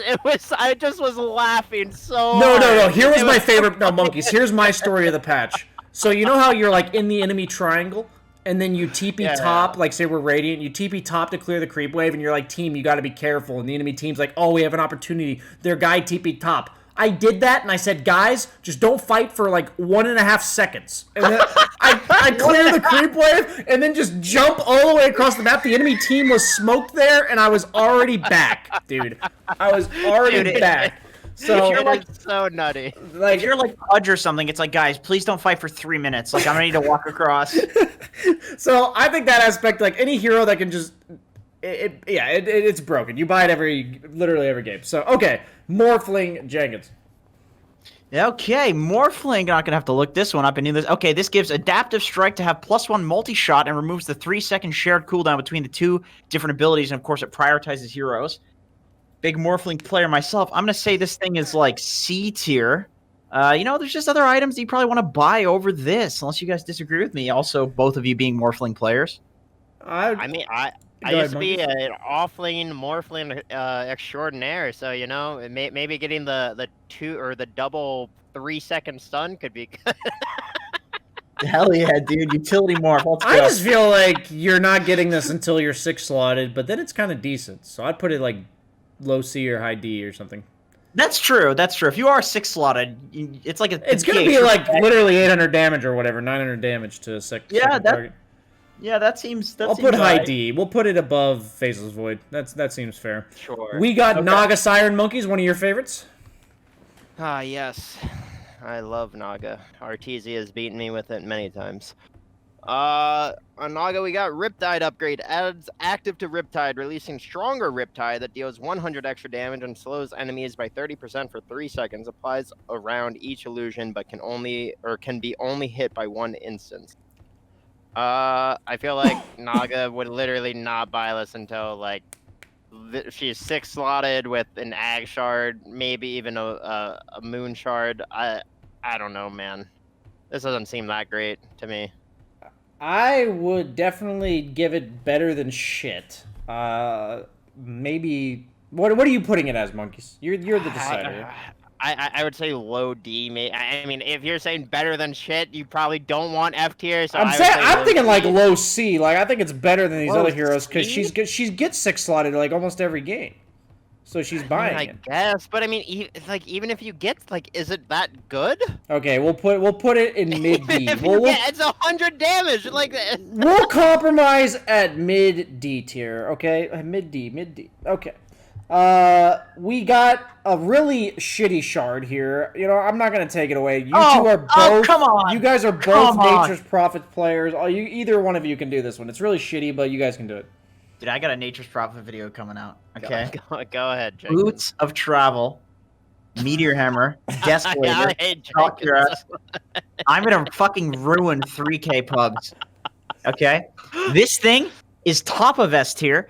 Listen to this logic, okay? So, split pushing natures, you are bound by a 37-second cooldown on Nature's Call unless you want to present your hero on a fucking platter for the enemy team, okay? 37-second cooldown.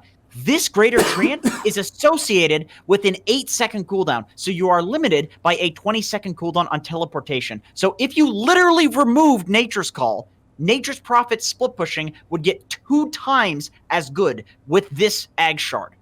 Just if you literally fucking removed one of his abilities. Okay, so add on top of that, the fact that people can't quelling out of trees anymore. You need phase and a quelling blade. And the fact that for some reason these treants have 3 times the health, 3 times the damage, and better BAT than the regular treants. This thing is busted. This is S tier. So this is like D tier, right? That's what you're getting at? Brian, go fuck yourself, okay? I can't disagree here. Okay, my turn. Sorry, monkeys. This one really gets me off these days. I've been... Oh, don't. I buy it most games on Fury. I watch both of your streams occasionally, and whenever I see, like, Monkeys and you, if you're ever playing Nature's Prophet, you guys are both just cackling as you're killing tier 3s as, like, some team fights going on with these they do so, especially if you have an AC or something, dude, they do so much damage to buildings. It's so nice to watch. Okay, we got Aghanim Shard ability for Necrophos. Grants Deathseeker, spawns a fast-moving large death pulse towards the enemy or ally, dealing 50% more damage and causing it to spread a normal death pulse near enemies and allies. Seems pretty mediocre to me. I'm putting, like... It seems like it's reasonable, but you're probably not buying it, so probably high D. Again, I feel like there's so many items in Dota you would want over spending 1,400 gold on this. Okay. Just like an extra death pulse. Like, wow. Yeah, cool. the mana cost seems ridiculously... expensive. If it was AoE, that would be cool. It'd be like Echo Slam with the but it's not. It's just shit. So I'll be right back, but you guys go ahead. You got Night Stalker for the okay. Hopping into Night Stalker. Oh shit! Sorry, monkeys. Wait. Am I doing it or are you? I don't remember. This is falling apart the moment you left. This is not good. You did Fury on before Okay. that. Oh, that's fair. That's fair. So on Night Stalker we get Hunter in the Night upgrade. During nighttime, Night Stalker can cast Hunter in the Night, consumes a lesser creature, instantly killing it and restoring 25% of Night Stalker's maximum HP and mana. Can only be cast on non-player units, cooldown 20. So, what I actually learned today, the first time I played Night Stalker this patch was in open qualifiers, and I ended up buying this Ag Shard because I wanted to try it out. It's actually pretty nutty. You can just cast it on big ancients, instantly killing them, getting 25% health and mana, and you just get 150 gold and the XP from ancients. It's actually like it's a solid farming item, like unironically, and I think it's actually pretty damn good. I would put this up at like A tier or something. Wait, it says lesser creature. Like, in what universe is an ancient a lesser creature? I have no idea. I honestly did not think you could do that, but apparently you can just eat big ancients. Because it's ancients that I did not know you could do that, I'll put it at lower A. I had no idea you could eat ancients. It's actually kind of nutty in my opinion. Okay. So what's the cooldown? Oh, the cooldown's 20. What the fuck? Yeah, it's 20. It's a 20-second cooldown. You can just eat ancients on a 20-second cooldown. And there's no mana cost to the spell itself, right? No. You restore 25% health and mana. So, like, it's just good. Dude, okay. You know what? I'll put it, like, a little higher on the A tier. That sounds pretty dope. Okay. Okay. And I'm assuming, like, if your ult's activated, it counts as night or whatever, so. Yeah. Okay, guys. This is a pretty mediocre one, but I guess we'll breeze by it a bit. We got Nyx Assassin's Ag Shard. Causes your Vendetta attack to reduce magic resistance by 20% for 4 seconds. And it also increases your movement speed in Vendetta by 40% and unlocking max speed. So I was watching a stream today, I don't remember where, but they said that Nyx had a 59% win rate in the high tier brackets. I believe it was Excalibur stream, and they also said that out of all matchups in the game, he has a higher than 50% win rate against literally every hero in the game, and this Ag Shard is fucking stupid. Dude, and like, if you ever try to, the whole way to counter Nyx is not let him hit you with Vendetta and stun him when he's in Vendetta, and now he's just moving at like 700 move speed. So I'm gonna put this like third. You can actually just walk up hills on Nyx, and like by the time the enemy team has by the time they see you, you've already walked through the sentry, dude. Yeah, it's really ridiculous. Okay, It's not I put it third on S, dude. This shit's fucking stupid. Okay. Honestly, maybe even above Shaker. Honestly, because Yeah. Nyx is just, I don't know, man. That's a dirty. Just in terms of strength of hero too, Nyx is like really fucking good right now. For sure. Okay, we got Ogre Magi Jenkins. This hero seems much more like your type of hero. Yes, of course. Actually, if you go to dotabuff.com, you can go to the Ogre leaderboards. You can actually see #1 on there is Jenkins Dota. That would be me. Not even joking about that. Fire Shield creates Are you a fire. fucking serious? I am the #1 ogre on the planet. If I've played enough games, I'm the #1 ogre on the planet. Absolutely. And I would literally 1v1 ogre anybody in chat. I will Arteezy, whoever the fuck wants. I will beat you 1v1 ogre. Fire Shield creates a fire shield around a target ally, absorbing 70% of the damage in the next 3 attacks. Launches fireballs at the attacker, dealing 125 damage. So you can multicast this thing, which makes it a little bit better. But 3 attacks. That's not that much. I mean, a Crystal Maiden, a little pipsqueak can hit you, and the attacks go away on the Fire Shield. I'm gonna like C tier this thing. It's okay, but I feel like you probably want to buy 1,000 other items over this thing. People are saying A in my chat, man. You know, they clearly don't understand what it's like to be the #1 ogre player. I feel like if I'm an ogre, I'm getting a Dagon, I'm getting a sheep, I'm getting obviously the Midas. That's a given. Like, there's tons of. Jesus, you're getting farmed AF on ogre. Okay, we'll put it above Broodmother in the C tier. Okay, I'm seeing some people say it's really good and some people saying it's overwhelming. I'm assuming that's purely based on the heroes you're playing against. Like, if you're against like a TA or a PA, that sounds like it could be pretty crazy. But like you said, if you're against a support, that sounds pretty. That sound good. Yeah, that actually sounds decent against. So I'll put it C because there's probably some games it's an A and some games it's an F. Okay, Monkeys. We got Omni Knight. All right, on Omni Knight we got Hammer of Purity, a new ability. It causes Omni Knight's next attack to deal bonus pure damage based on 50 plus 150% of his base damage. He is healed for the same amount of pure damage. Cooldown 6 seconds. I mean, I've seen people dabble and like carry Omni, yourself included, BSJ. I don't actually know like how well that's been going, but I mean, you know, it does look like a lot of damage and a lot of heal. I don't know. 6 second cooldown pretty low. I would say like high B, but you know, you would know better, BSJ. You would know better. I would say when the patch came out, I was like, holy shit, I'm jumping on that carry Omni train. Let's go, boys. Fuck yeah. But dude, I played it like 4 times. Maybe I'm just biased because I had like 2 support players in my games that just said, fuck you, you picked carry Omni, I'm gonna go lane somewhere else. But dude, it seems so nice, but you have such mana issues. Like, this hero doesn't have the mana. It doesn't seem like much mana, man. But, like, in theory, S, dude. This shit fucking owns. But, like, in practice, like, mid-C. That's where I would put it. So, I'm down for bottom of B. I think you are only buying it on like a core Omni, type of Omni. So you know, like you're not gonna be buying this on 5 Omni. So half the games you're never even getting it. Yeah. So okay. I would definitely say you have to take that into account too. Okay, so probably B on core Omni and like F on support. So we'll leave it in C.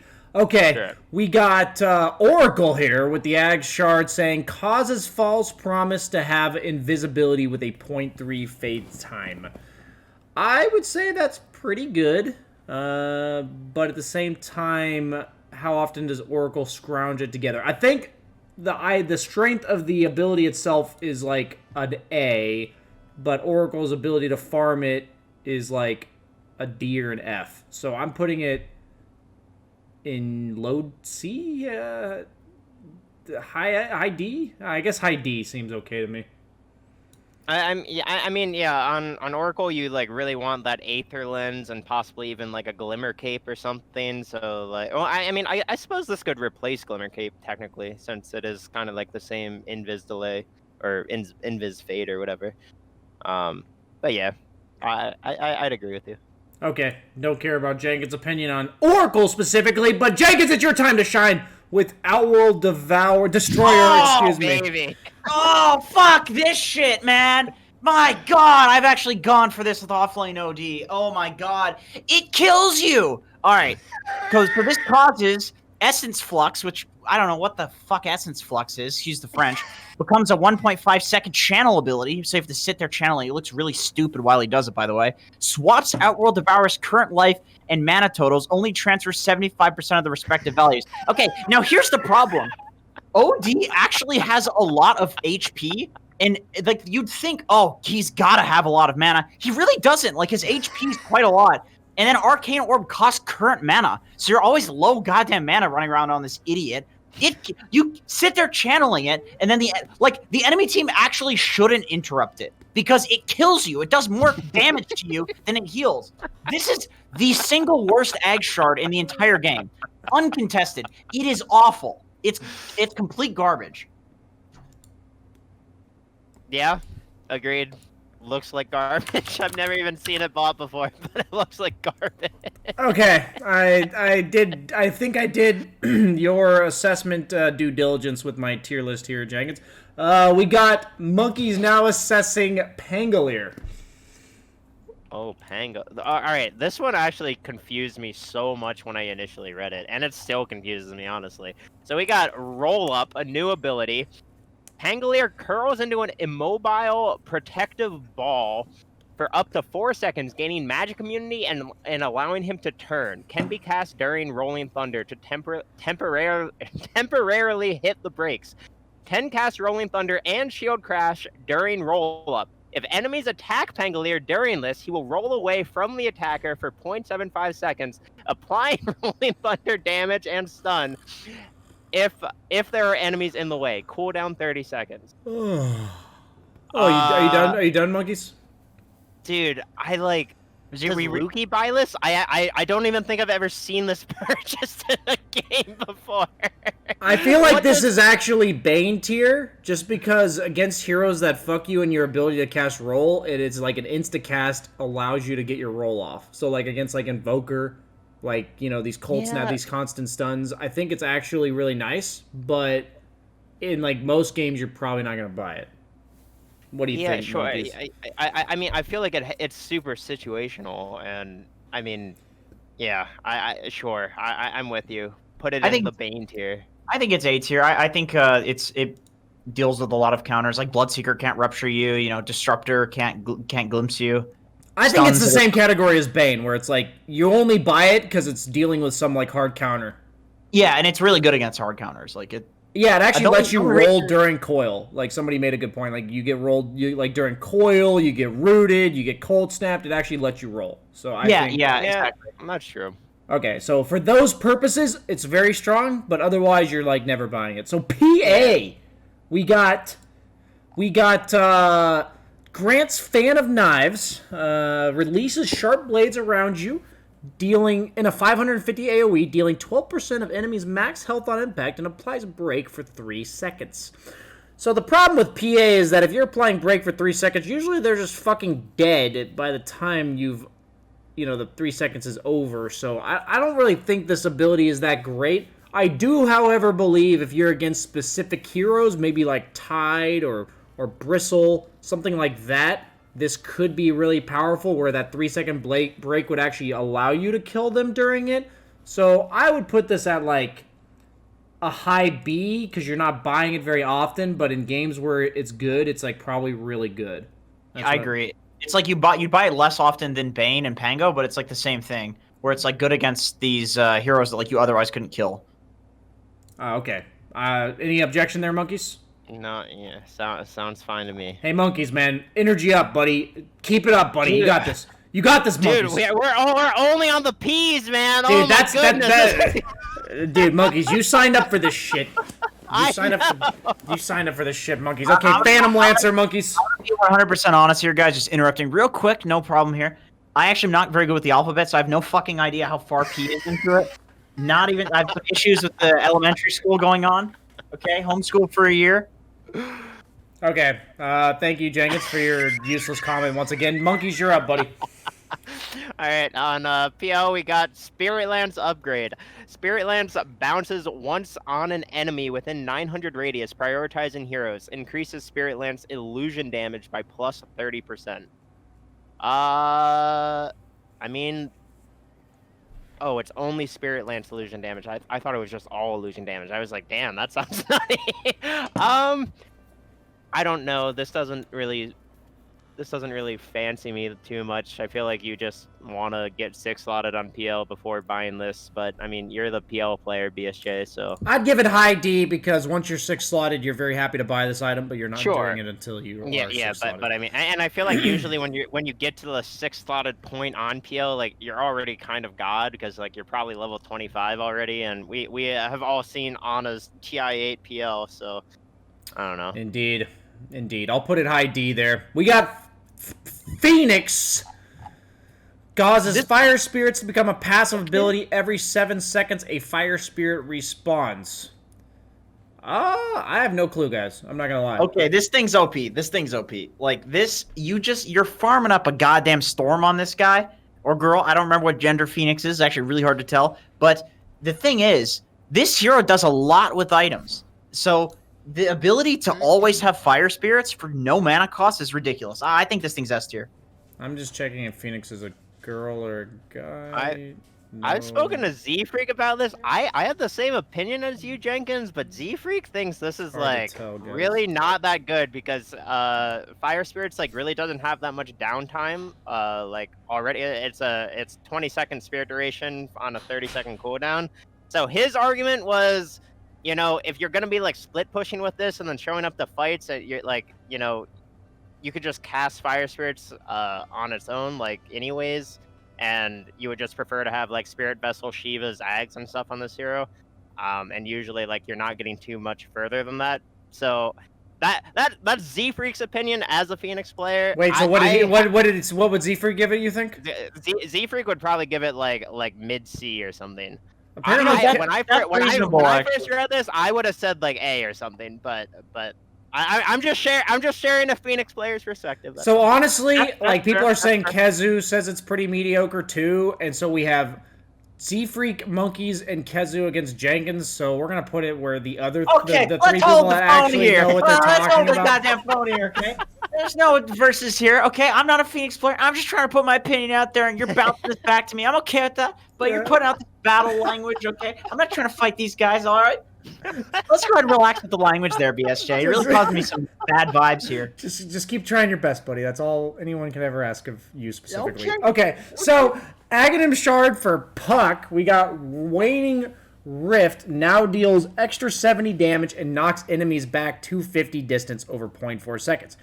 If that's not enough for you, it reveals invisible enemy units and wards in an area for 5 seconds. I would put this as the 3rd or 4th best Ag Shard in the game. I just think it's way too strong. I feel like it could do 2 of those 3 things, and then you would still purchase it. Yeah, it just does 17 different things. I mean, that's way too fucking much. What are you doing? I actually had no idea it reveals invisible enemy units and wards in addition to Dude, it's literally disgusting. Pretty silly. Yeah, the fact that I think we'll get into it later. Any Ag Shard that prevents you from having to buy detection, I think is pretty insane. Because in the late game, any core can't afford to carry detection. Except Lion's Mana Drain. Except for Lion's Mana. I mean, no. We've already talked about this, Monkeys. We want the lights off when we're sucking people. We don't want to see those people. Okay. Well, that's not the perspective. I said I was the one. Okay, all right. That's what Jenkins said earlier, guys. You don't have to watch the VOD. That is specifically I was not the one that was doing the sucking in that little analogy there, but you put yourself in that position, okay? I like how you wanted to avoid sexual innuendos with the podcast title, and all we do is talk about sexual shit half the time. It's always erotic with you, Brian. It's always sexual and erotic.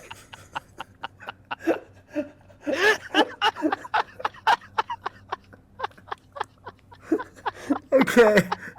Jenkins. This is actually one of the heroes you actually play. We have a Scepter for Punch. Okay, guys, we got one of the best heroes in the game here. If you need something that has a BKB piercing disable, a little bit of repositioning of the enemy team, a great AoE slow that you could turn on and off, this is your character for you. And the Aghanim's Shard is extremely good. It makes Dismember 7 seconds less of a cooldown. It allows you to eat an ally and heal them for 6% of their max health per second. I'm going to go ahead and say this is fucking dog shit because Pudge's Hero just doesn't make any sense. Complete waste of space. you are going to absolutely grief your team. In order to make this Aghanim Shard work, you need to have Blink and Ether Lens already. Good luck farming that on this fucking hero! You literally die to kill creep waves. If you farm one creep wave with Rot, you're dead, unless you have a hood. But how do you get a hood? Because to farm a creep wave, you have to die! How the fuck do you... Doesn't make any sense. It's like trying to put a jigsaw puzzle together with 6 different jigsaw fucking puzzles. You can't do it! My question, Jenkins, or not my question. I have tuned into your stream where you're playing Pudge, and the 3 times I've seen it, you've like hooked people on your tower, and then they just fucking kill you. Yeah, you know, I don't know. I guess the idea is like you hook your teammates, and then you eat them. And that's probably better than hooking enemies and they kill you. Like, that's maybe what Ice Frog's trying to go for there. Okay. But... I don't know. It just doesn't make any fucking sense. Okay. This hero's so bad. It's better than the Aghanim Scepter. I like D tier. I put it bottom D, but I'll put it somewhere else. Do you want it above PL, or where do you want it above Morphling? Or where? Yeah, put it like above. You know, it's actually not that bad if you have a Blink Ether, which, God, I don't know how the hell you farm those items if you did. The enemy team really fucked up. I'll go above PL. Go high D tier. Okay, high D tier. Monkeys Pugna, man. Pugna.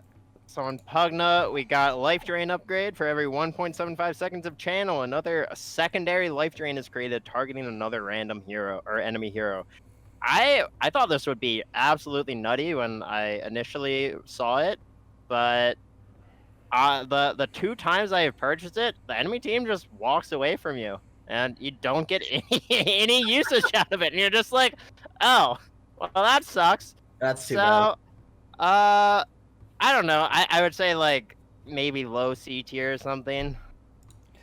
So I'm going to go ahead and say that most of the time Pugna's dealing with Force Staffs and ways of kiting him, and the ulti doesn't usually last for 1.75 seconds, so because I don't feel like it's reliably going to get an impact, I'll put it about mid-C tier. Jenkins?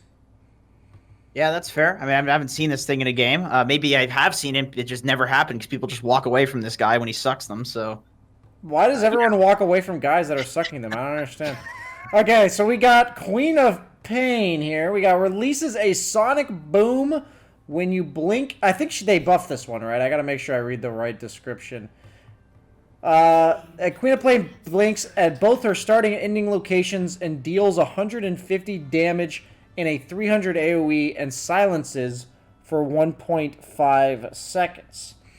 So, I think against, like, channeling heroes, this could be nice. I also think against heroes like Nyx, for instance, that, you know, if you manage to prevent them from instantly reacting to you, this could be really nice. Maybe let you blink on, like, a lion before he sucks you, even though it doesn't seem like that's the right orientation.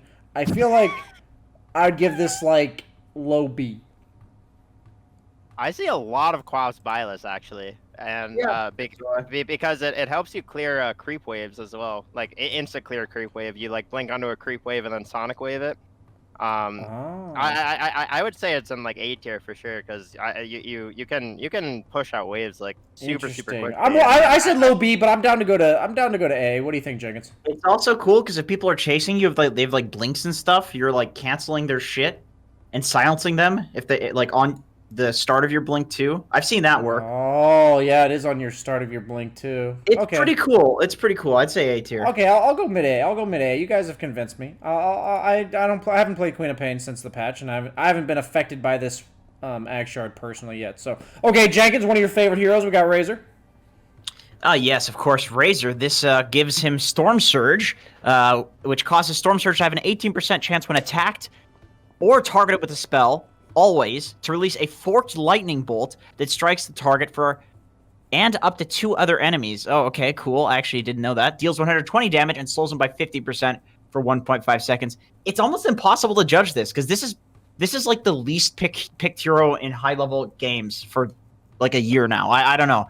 I feel like this is like D tier.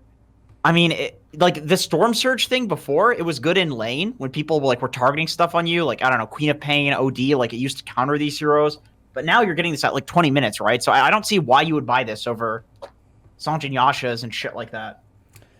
Yeah, I'm not very I feel like we also have factored in how good or bad the hero is in the meta, and because Razor feels pretty underwhelming for now, I would put this pretty low. Monkeys, Yeah, Jenkins, same. D, I low would say like C. D tier, honestly. I don't know.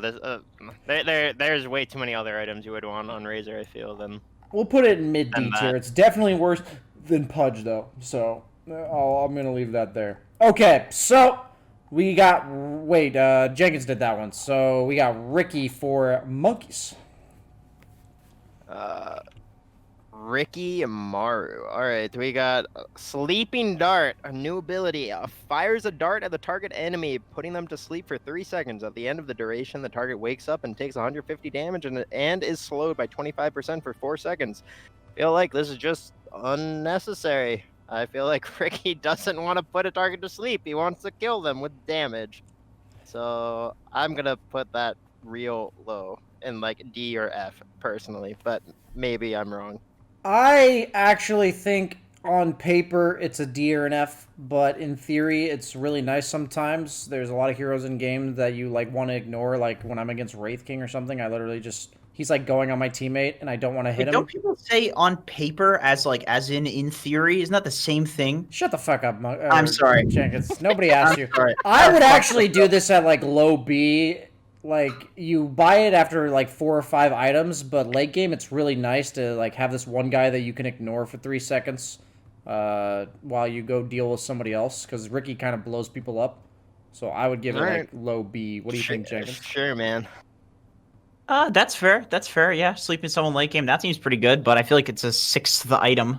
Yeah. I actually had to buy it in my last pub, like what I played right before this game, and it actually felt pretty nice late game. So mid game a bit awkward, and you're not gonna spend 1,400 gold on it, but I do believe late it was really nice. So I agree, though. Until then, not so hot. We got Rubik, baby. We got allows you to use telekinesis on yourself or an ally.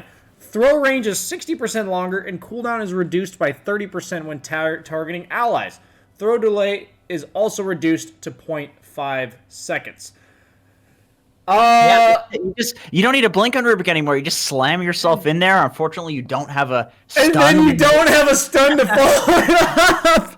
No, dude, you stun them with your body flying in there, man. No, so I've heard that instead of Yulesing the enemy, you can just Yule, like instead of Yulesing yourself and then blinking, you can just Yules the enemy. I feel like instead of lifting the enemy to get away, you can just lift yourself to get away. I do want to also mention, though, that Rubik Ag Shard allows you to get every other Ag Shard in the game from like other abilities and stuff.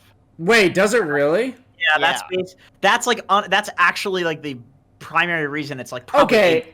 I would actually say that's like high A then. Like that alone makes his Ag Shard high A. I do think it goes up in value quite a bit because of that. If you get every other Ag Shard of any ability in the game, so you can any ability that has an upgrade, you get the Ag Shard.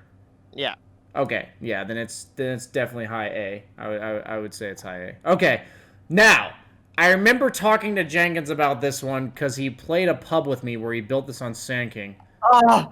How do you feel about Sand King's awesome Ag Shard, Jenkins?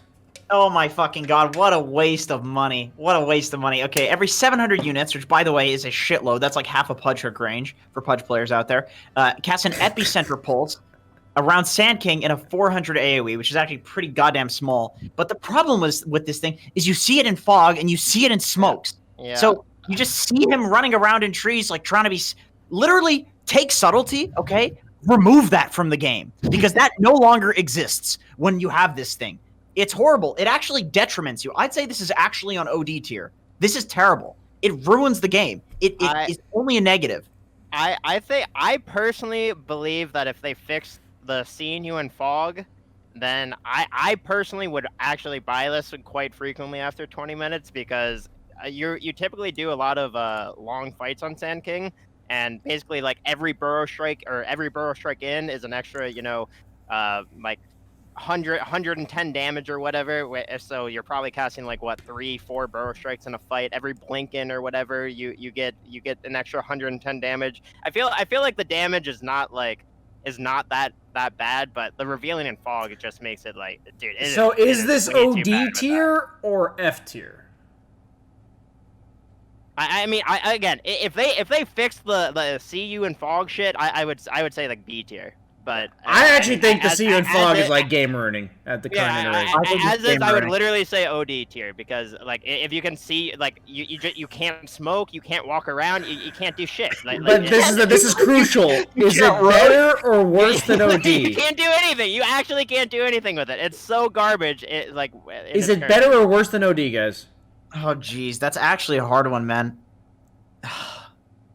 It's like OD is just a waste of money, and you just won't use it. But Sand Kingly, you can't turn it off. It's just there. So I'd actually put it worse than OD because you can't stop it from happening, other than not moving.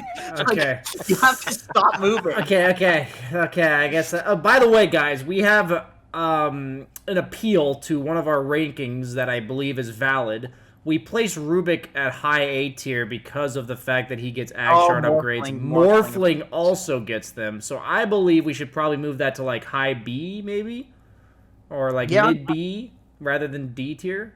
Monkeys, Jenkins, any objections? Yeah. I forgot about that from Morph. Yeah, that's crucial because that if you get every hero's ability in the game, you're probably much more likely to buy it if you're commonly morphing into them. Okay, we got the Demon of Shadows.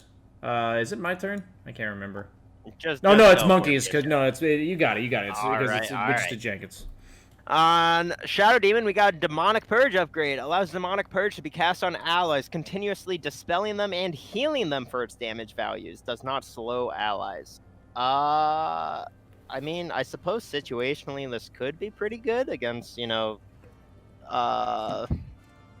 I don't know, just a lot of debuffs from the enemy team. I can't think of a specific lineup, but that doesn't seem that enticing to me.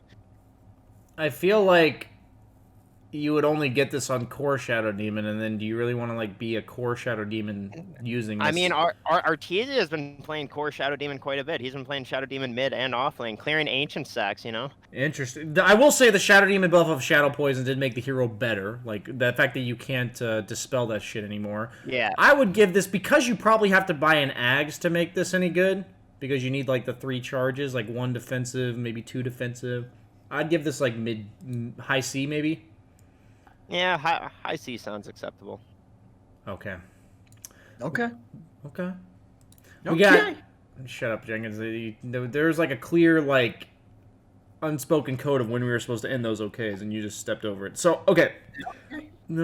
So we got Necromastery for Shadow Fiend now provides 0.75% spell amp per soul.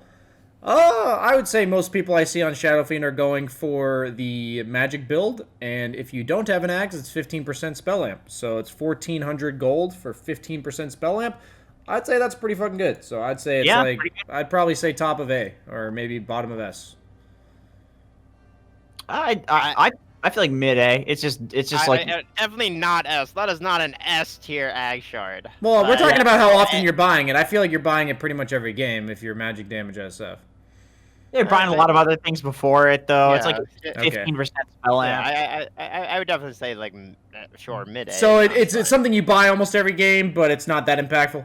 Is what we're coming to. Okay, mid A. I can deal with it. I can deal with that. Okay, we got Shadow Shaman, Jenkins. All right. Okay, Shadow Shaman.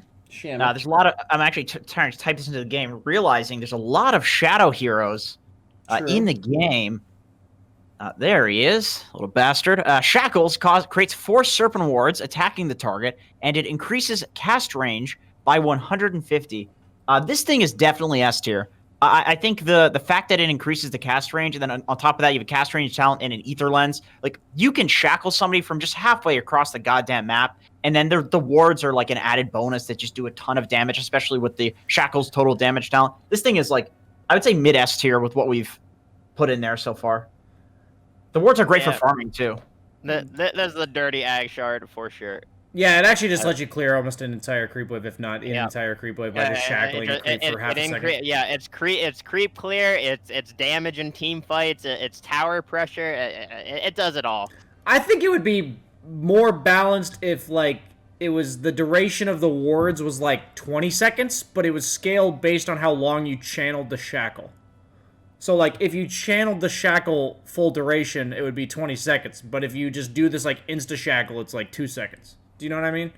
Yeah, sure. I feel like it's a little wonky that you just... I just think it's not balanced very well, because most people are just using it to, like, insta-shackle a creep and then, you know, walk away, which I think is... people use it to farm and It was not the initial intent, I'm pretty sure. So, I don't think it was. Yeah, I don't think it was. It was like, you're going to do big damage on the guy in the team fight. It's like, well, I'm actually going to farm creeps with this, buddy. Yeah, I think it's a little weird. Okay, that it makes sense that people are using it that way, but yeah.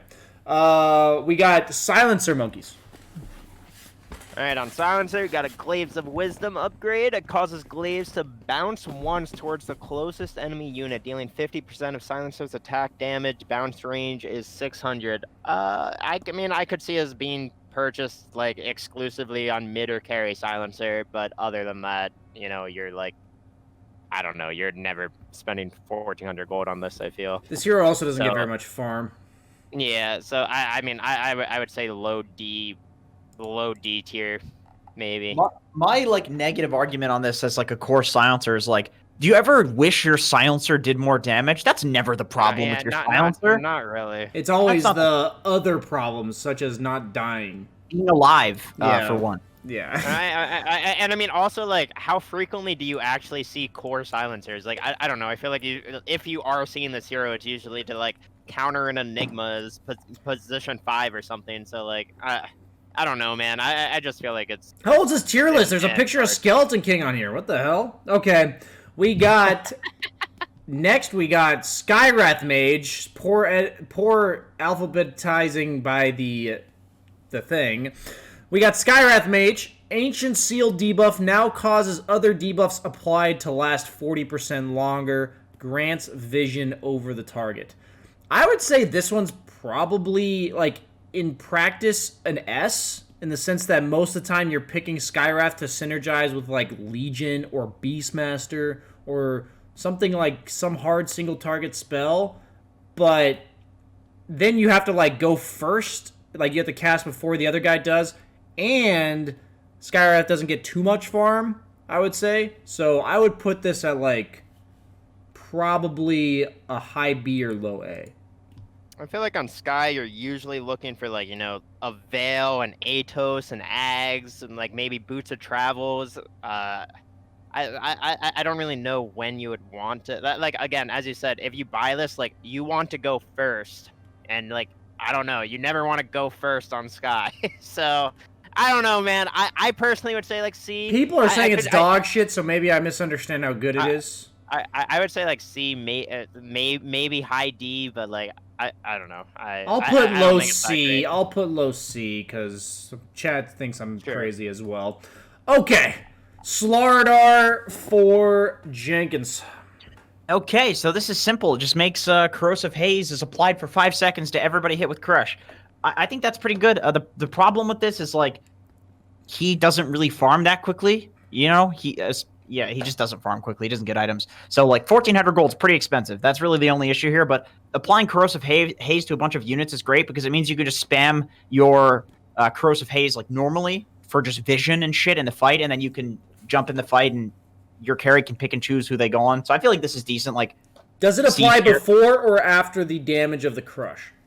I would have to assume it's before because almost everything in Dota is before. Let's actually just check just in case. I think that's worth noting because if it's before, this could actually be decent for like clearing creep waves and stuff. Not only just in fights. So I'm actually gonna check this out here. We got an Ag Shard. It reveals invis units too. If there's any invis like a Ricky who mantas, you can get it on all of them. No, dude, it's after. It's after. That only did 260 damage. Yes. Yeah, that's after, man.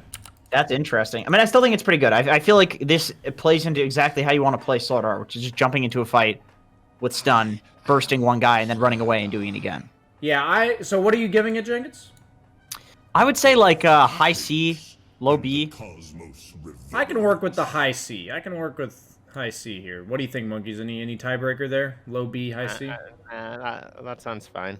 Okay, Monkeys, can you please just try a bit harder? Thank you. So we got Slark's Ag Shard, Yikes. It's funny that it landed... Oh, wait, no. This is supposed to land on monkeys, but obviously I'm doing Slurk. So, we got...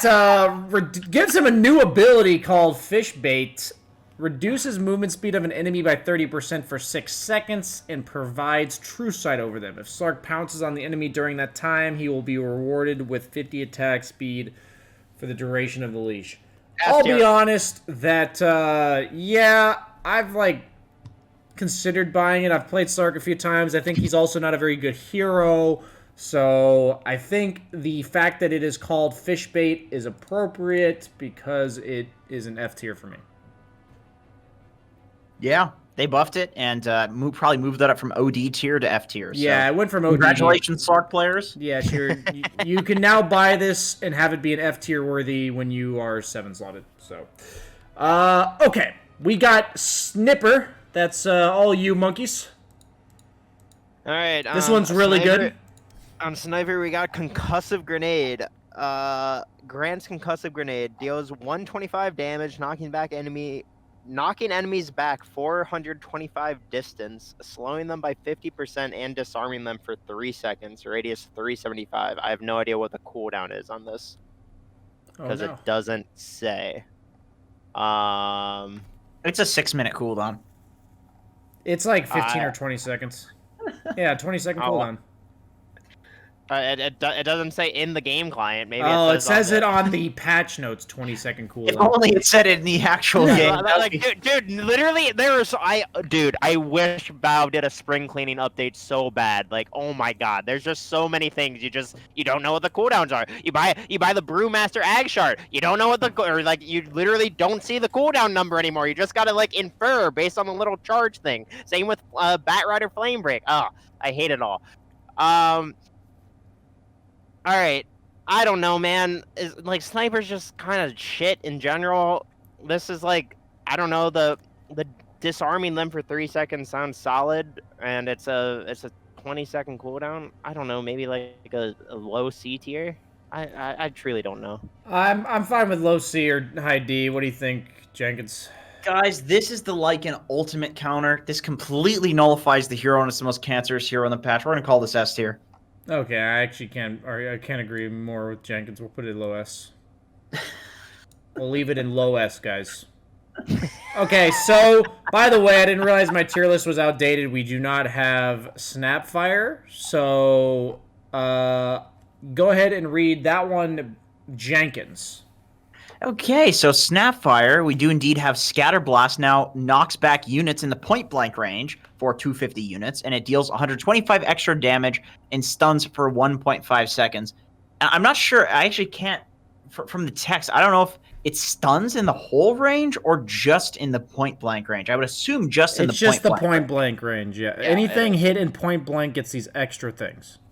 See, that doesn't seem that good, because I feel like if you're running in and point-blank shooting people on Snapfire, you're probably going to die. You're probably not playing the hero right. So, Go ahead. Finish your thought. Jenkins, do you have anything else to say? Sorry, I was. I thought they were talking to monkeys. No, that's it. I'm not much of a Snapfire player, so maybe you guys disagree. Monkeys? I've been talking to Moo a little bit about Snap recently, because he's been liking Snap offlane, and he really thinks is broken, and he has given me some convincing arguments, because if you get any spell amp, you straight up one-shot creep waves with this Ag Shard, if you're in point-blank range of them.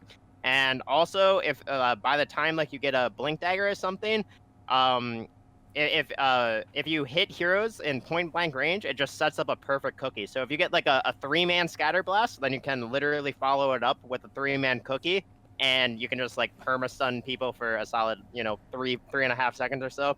After talking to Moo, I changed my opinion of this, and I would say it's actually A tier personally.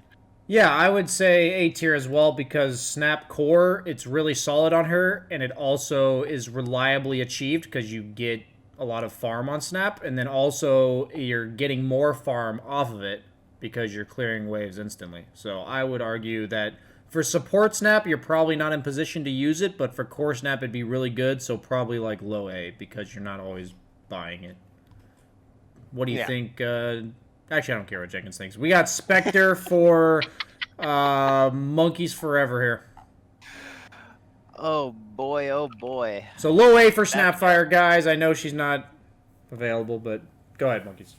On Spectre, we got a Dispersion upgrade. Can activate Dispersion to spawn a Haunt Illusion to attack the most recent hero that damaged Spectre in the last 5 seconds. Illusion lasts 5 seconds, cooldown 25. I mean, I don't know. I feel like this is not that great. Does it mention mana cost on the hero itself? It does not. That's hilarious. Of course not. Because of all the things you just listed, I would actually give it an A. Like, those sound pretty solid for late game Spectre. You have an illusion that hits somebody for 5 seconds. It's a mana cost of 150, my friends. Oh, Spectre that's even worse. literally cannot cast this shit, dude. She literally can't cast it. Like, how is she ever gonna have mana to cast this shit? So I would leave it at like a D maybe, because like you just can't cast this shit. Like, I don't think you have you'd have to be like in Fountain, but I don't know. You know, any objections there, Monkeys? No, I mean, dude, even without them, I mean, you say it's great to just summon an illusion on someone. Maybe that's true in the late game or something. That's what I mean. Yeah, like, it seems like when you're 6-slotted, this is a really nice item. Yeah, but with mana cost, that's just even worse. It's like in the last 5 seconds too. That's not that. I mean that's not a huge window. People are saying you can spawn to the illusion, so it's like, but yeah, like, I mean, 5 seconds though. Like, what distance is somebody going to have traveled? I guess if somebody hits you in teepees, it's like, aha, I'm in your fountain now. Oh, dude, it's 150 mana. If it wasn't 150 mana, it seems like it'd be pretty solid. Like, because just in general, like when you're 4 or 5 slotted on Spectre, it seems like a nice little thing to do. But yeah, it's just so much mana. I can't get. Yeah, I mean, 150 mana. And it's on a 25-second cooldown. They think that you would be able to cast it multiple times, like in quick succession. Okay, so we got Aghanim Shard for Spearbreaker. I actually have to pull up the hero for this one because they nerfed it drastically since they released it. He causes Netherstrike to deal 200 extra damage and apply a 4-second break. Grants you spell immunity for 2 seconds after successfully casting the Netherstrike. It just seems like really good against like Bristle or Tide, obviously kind of similar to PAs just because of the break. But other than that, these like beefy boys that need to be broken in order to be killed, I don't think it's very good. So I would say it's probably B tier because it counters shit. But Spearbreaker doesn't really farm very much either. So any objections? It's a nice option to have. Like, it is cool to be that guy that's like, oh, this anti-mage can die to magic damage now, but it's not every game. Yeah, it's a situational, but when it's good, it's good. That's kind of how I feel. Monkeys? Yeah. I agree. So making sure I don't miss anybody here because, you know, this tier list is missing a few heroes. Good. We got Storm Spirit. I think we'll leave this one up to Monkeys. There's no way in fuck me and Jenkins are going to do this one. Alright. On Storm, we got Electric Rave. Grants Storm Spirit and allied heroes within 750 AoE of him 3 overload charges. Provides 40 attack speed. Lasts up to 12 seconds or until the charges are depleted. So, I mean, this is basically just like old AA. Or what was it called? Chilling Touch or whatever? Something like that. Yes. Yeah, or whatever. So it's basically that, except like it slows as well. I mean, you know, it's a solid later game pickup for sure, but I don't know. I would maybe say like low B tier on this probably. Wait, it says it passively provides 40 attack speed to Storm. So does he just get that all the time? I see that was what I originally thought, and that made me think it was like great, but no, that is not. It's 40 attack speed for all of the affected heroes by Electric Rave. So it's the same. It's literally the same as the old AA spell. So like for 3 attacks, you have 40 extra attack speed. People are saying yes, Monkeys. I'm not saying I don't trust you. It's time to test. I just tested this with like Danny earlier today. Time to test it, Monkeys. Time to test it. I'm down to test it again. So it's maybe 132 Ag Shard. I have 132. And then if I use this, I have... Wait, what? Wait. When does it give me... Oh, I need to have Overload. Yeah, you need Overload skill. Okay, wait. So yes, it's during the 3 charges itself. Monkeys is correct. Twitch chat is always wrong. Okay. Just confirming. What about normal overload? What if you have like 1 overload charge? Does it give you? Okay, fuck it. Nope. This is. I have heard people say that with the 25 talent, giving your whole team bouncing overloads because it bounces twice like Luna Glaive. That could be like pretty silly good. No, it's just during these extra overloads. Okay. Yeah, it's just during the 3 attacks that you get that 40 attack speed for Storm Spirit alone. So what did you say it was, Monkeys? Wait, what? What did you like? What tier did you say? I mean, I would probably say low B because you're probably not going to be buying this until after like 3 or 4 core items. But I mean, once you get it, I do think it is really good. Maybe it would be high B tier. Yeah, I'd say more a high B tier just because I'm looking at these other B tier heroes and I'm like, you're probably buying it more often than Arc Warden or Brewmaster. I need to look at your stream more. I need to see where we ranked like other shards. I mean, honestly, Monkeys, we all know you're putting literally 0 effort into this. It's fine. Okay, so back to that makes 3 of us. Back to the Axe Shard for Sven. Dude, there's this crazy cool buff they gave him that now allows him to have Stormhammer dispels an enemy when it stuns them. Dude, this is huge. Dude, this is huge. Next level, in my really opinion. does prevent the counters to Sven of kiting with Yule Scepters and Go Scepters. And I think it's really good for Sven. So, I'd say Sven's pretty trash right now. But if he was good, it would be good. So, I'm going to give it, like, probably A. Mid-A. What do you guys think? Yeah, I mean... For sure, you're going to be buying this like almost every game on Sven. Okay, we'll do high A, you're right. Frequency of purchase will be high. High A. Okay. We got Techies. Monkeys. Or no, Jenkins. That's more of a Jenkins hero. Yeah, as an expert in this hero, this increases the blast off cast range by 600, and it applies a 1.5 second stun to enemies in a 200 goddamn tiny dick AoE. This thing is terrible. I don't know why you would ever buy this on Techies. Maybe Techies players and God knows, no matter what the fuck I say, Techies players in chat are going to flame because that's what Techies players do. No matter what you say about this hero, everybody says you're goddamn wrong. I feel like this shit sucks and you just want to blow people up with bombs, and this is actually using abilities like a normal hero, which sucks on Techies. So I'm going to go ahead and D tier this thing. Okay, I tuned you out and I heard D tier, so that's where we're going to put it. Monkeys, we got TA. Oh boy, I don't actually remember TAs either. TA is a psionic trap upgrade. It causes psionic traps to silence enemies for up to 3 seconds based on how long the trap has been charged. That sounds like situationally decent against like spirit heroes and mobile heroes in general, possibly. But and TA typically farms pretty fast if she's having a good game. I don't know. I would probably say mid B tier or something. Mid B tier. Yeah, I'd say it's probably not that impactful, but if you get 6 slotted, you buy it every single game, right? So yeah, I mean, and again, TA farms like fairly quickly. Like she's usually 6 slotted by like 33 minutes into the game or something. So it's pretty fast, yeah. Yeah, I feel like the Morphling ones, I feel like I gotta reorder these a bit. It's okay though, but yeah, I agree with you there. We got Terrablade's Ag Shard.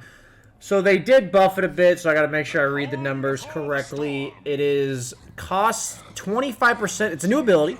You take 25% of his current HP and provide him with 25 or 50 movement speed and 50 attack speed for 7 seconds. And it's 50% more bonuses when you are not in meta.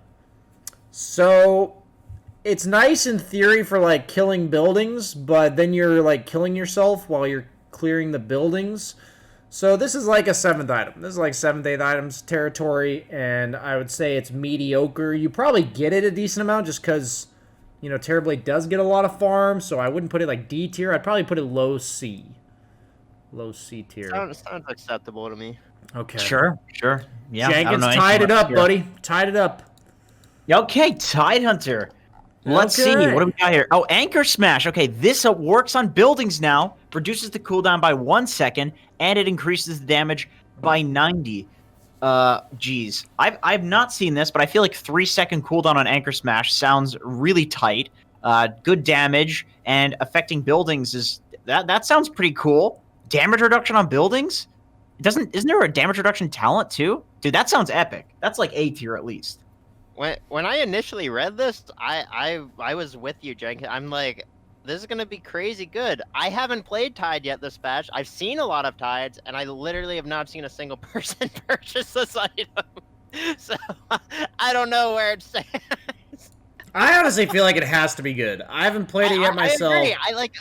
It puts Anger Smash on a 3-second cooldown. Like it has to be good, man. I'll put it high. 80% damage reduction on towers, dude. I'm walking into goddamn tier 4s, just slamming them with Anchor Smash, taking no damage. It has to be good, man. Yeah, I refuse to believe this is bad. I would imagine it's A tier. I'm with you, but I haven't seen it yet. I haven't seen it yet. Yeah. I keep randomly opening programs because I'm trying to click on my taskbar. Okay, we got Timbersaw for you should uninstall monkeys. We got for monkeys here, Timbersaw. I just played Timbersaw 5 times in the open qualifiers today. I was 6 slotted almost every time, and I never even thought about purchasing this. Like, I don't know, man. Is that because you have no imagination, or because it's not good, monkeys? I mean, a little bit of A, a little bit of B. That's really weird. You don't think Timbersaw needs more AoE damage? I feel like he really lacks that. He does not. You know, I literally by the time that I was considering an Ag shard, I was just like, why not just wait until I have like the 5.8k for the Ag's blessing or whatever. Like I don't know, man. Where would you throw it in, monkeys? A tier? I would say low D, maybe even F. I'm down to F tier that one. I feel like it's way better than F. Like, I feel like it at least does something when you buy it, like something of non-zero value, you know? If I see my Timbersaw with like a flamethrower, either he is winning the game so hard that he doesn't give a fuck and he's trolling, or he's literally trying to grief. I feel like that's gotta be F. It's gotta be at least a D. I refuse to put it in F. They're like the ones in F are goddamn useless. Monkeys, let's go. BSJ just really likes the D, man. Dude, I do like the D. You know what, monkeys? We said to keep this stream wholesome, and I don't appreciate that you. I don't know, dude. I think you should put it DTF. I really.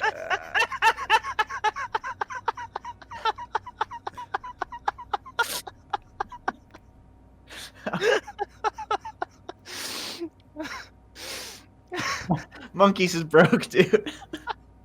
Monkeys is it's too late for this shit, says Monkeys. One, you know. Thank you. Okay. So we got Aghanim Shard ability for Tinker grants a defensive matrix target an allied unit applying a barrier that blocks the next 200 damage and 40% status resistance. Lasts for 10 seconds or until the damage shield is consumed. The cast range is quite low at 400, a cooldown of 30 seconds, and a mana cost of 100. Pretty sure this one's pretty good. Because you end up buying like Aetherland, you get the cast range talent too. So you end up having decent cast range on it. You can refresh it with your rearm. The status resistance seems really nice. So I'm going to give this like mid-A. But dude, the cast range? You can cast on yourself. I mean, yeah, I guess that's true. Fuck your team. You need teammate. I would put it like mid to low A, guys. I feel like the weird thing about this one is like it doesn't play into at all what these like Tinker players are doing, which is like erotically running around the map, like insta-gibbing people. That's what these guys get off on. But like that spell on any other hero would be like broken, right? But since it's Tinker, it's like, I don't know, guys. But I feel like it's really good. I mean, that's a lot of status resistance, dude. I have to believe any tool of status resistance is like really powerful. Like go A tier that. No, go A tier it. Yeah. Okay, we'll put low. We'll put low A tier. There's people saying it's worse than ogres, and fuck you, you're stupid. Okay, Tiny. We got Tiny Zag Shard Jenkins. Okay, Tiny Zag Shard. It just gives him an old ability because Valve. You know, it's hard programming new abilities for 100 heroes.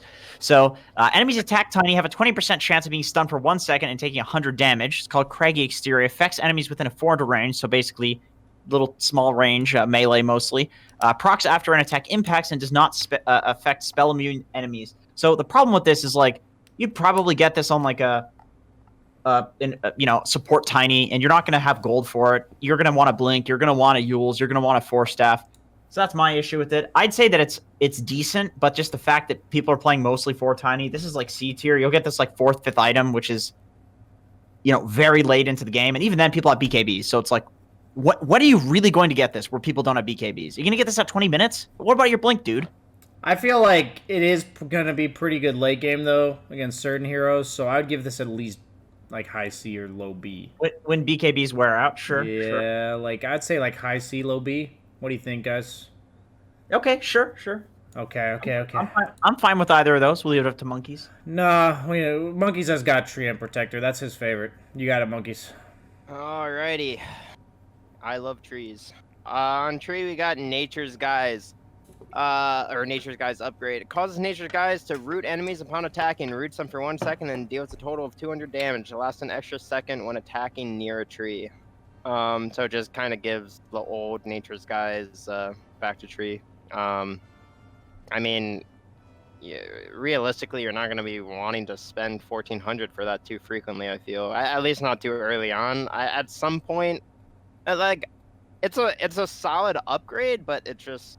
There's better things to get on Tree, like Meteor Hammer and your Ags and stuff like that. Or your Ag Scepter, rather. Where we put it, Monkeys, because let's be honest, most people don't care about Tree. I would say the Ag Shard itself is decent. You're just not going to buy it too frequently on, or like actually get there too frequently on Tree. I would say like low C, maybe high D. Definitely better than Snipers. Okay, we got Troll Warlord's Ag's Shard, which says...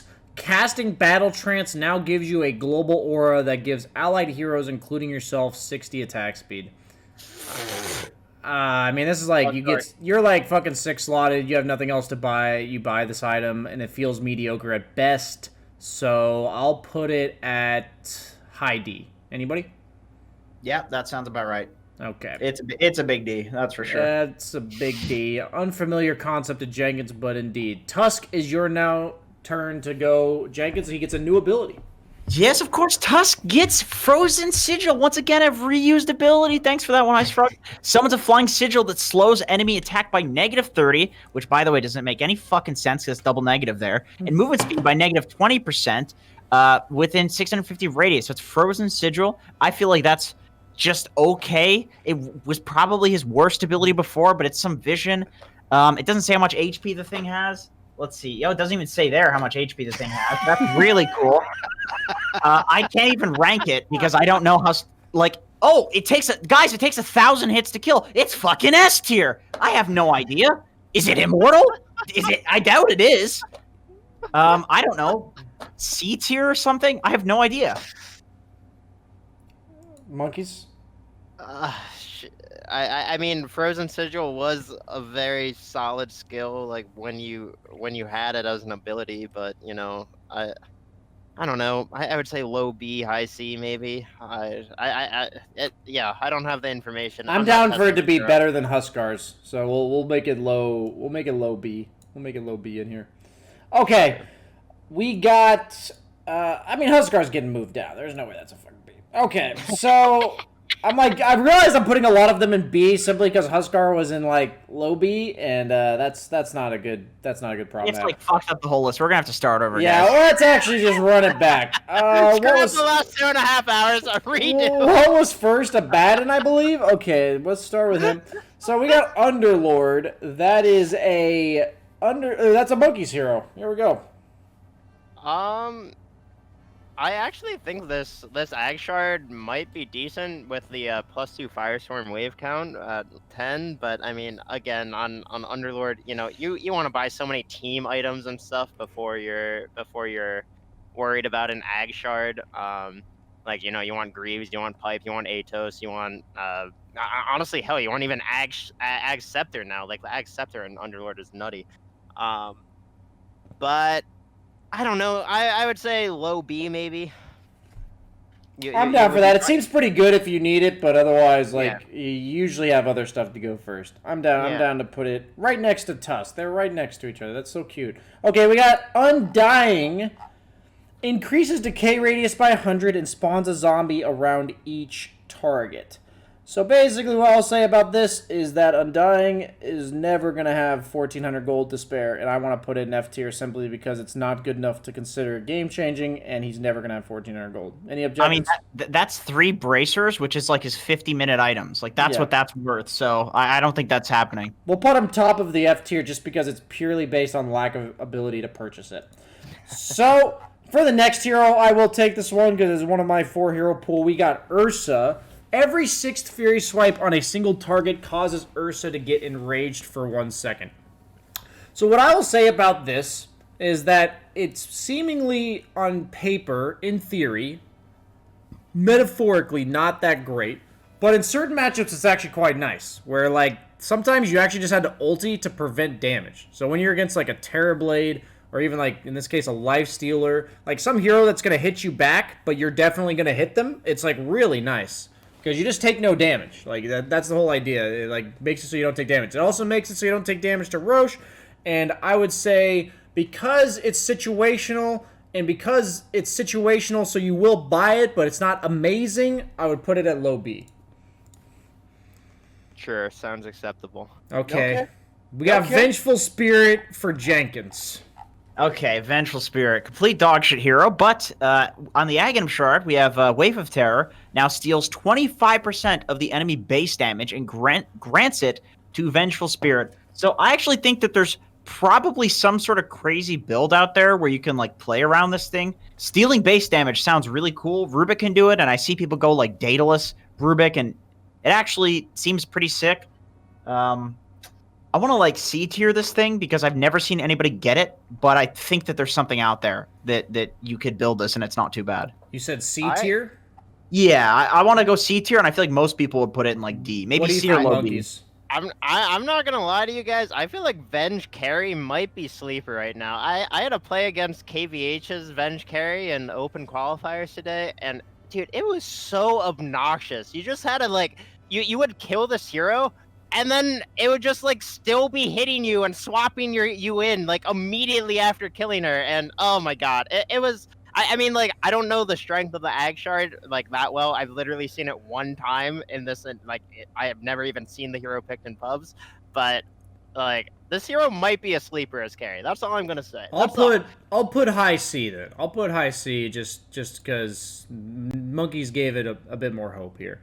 What I wanted to respond to chat real quick is that the Ursa Ag Shard is like enabling your actual Enrage. So like, or activating Enrage. So if you're silenced or slowed or something, it actually activates Enrage. So it gives you all the dispels. And also, apparently, if you're ulted already, it will add an extra second to your ult. That's what somebody in chat said. So that sounds pretty cool, actually. But okay. Venomancer, Jenkins.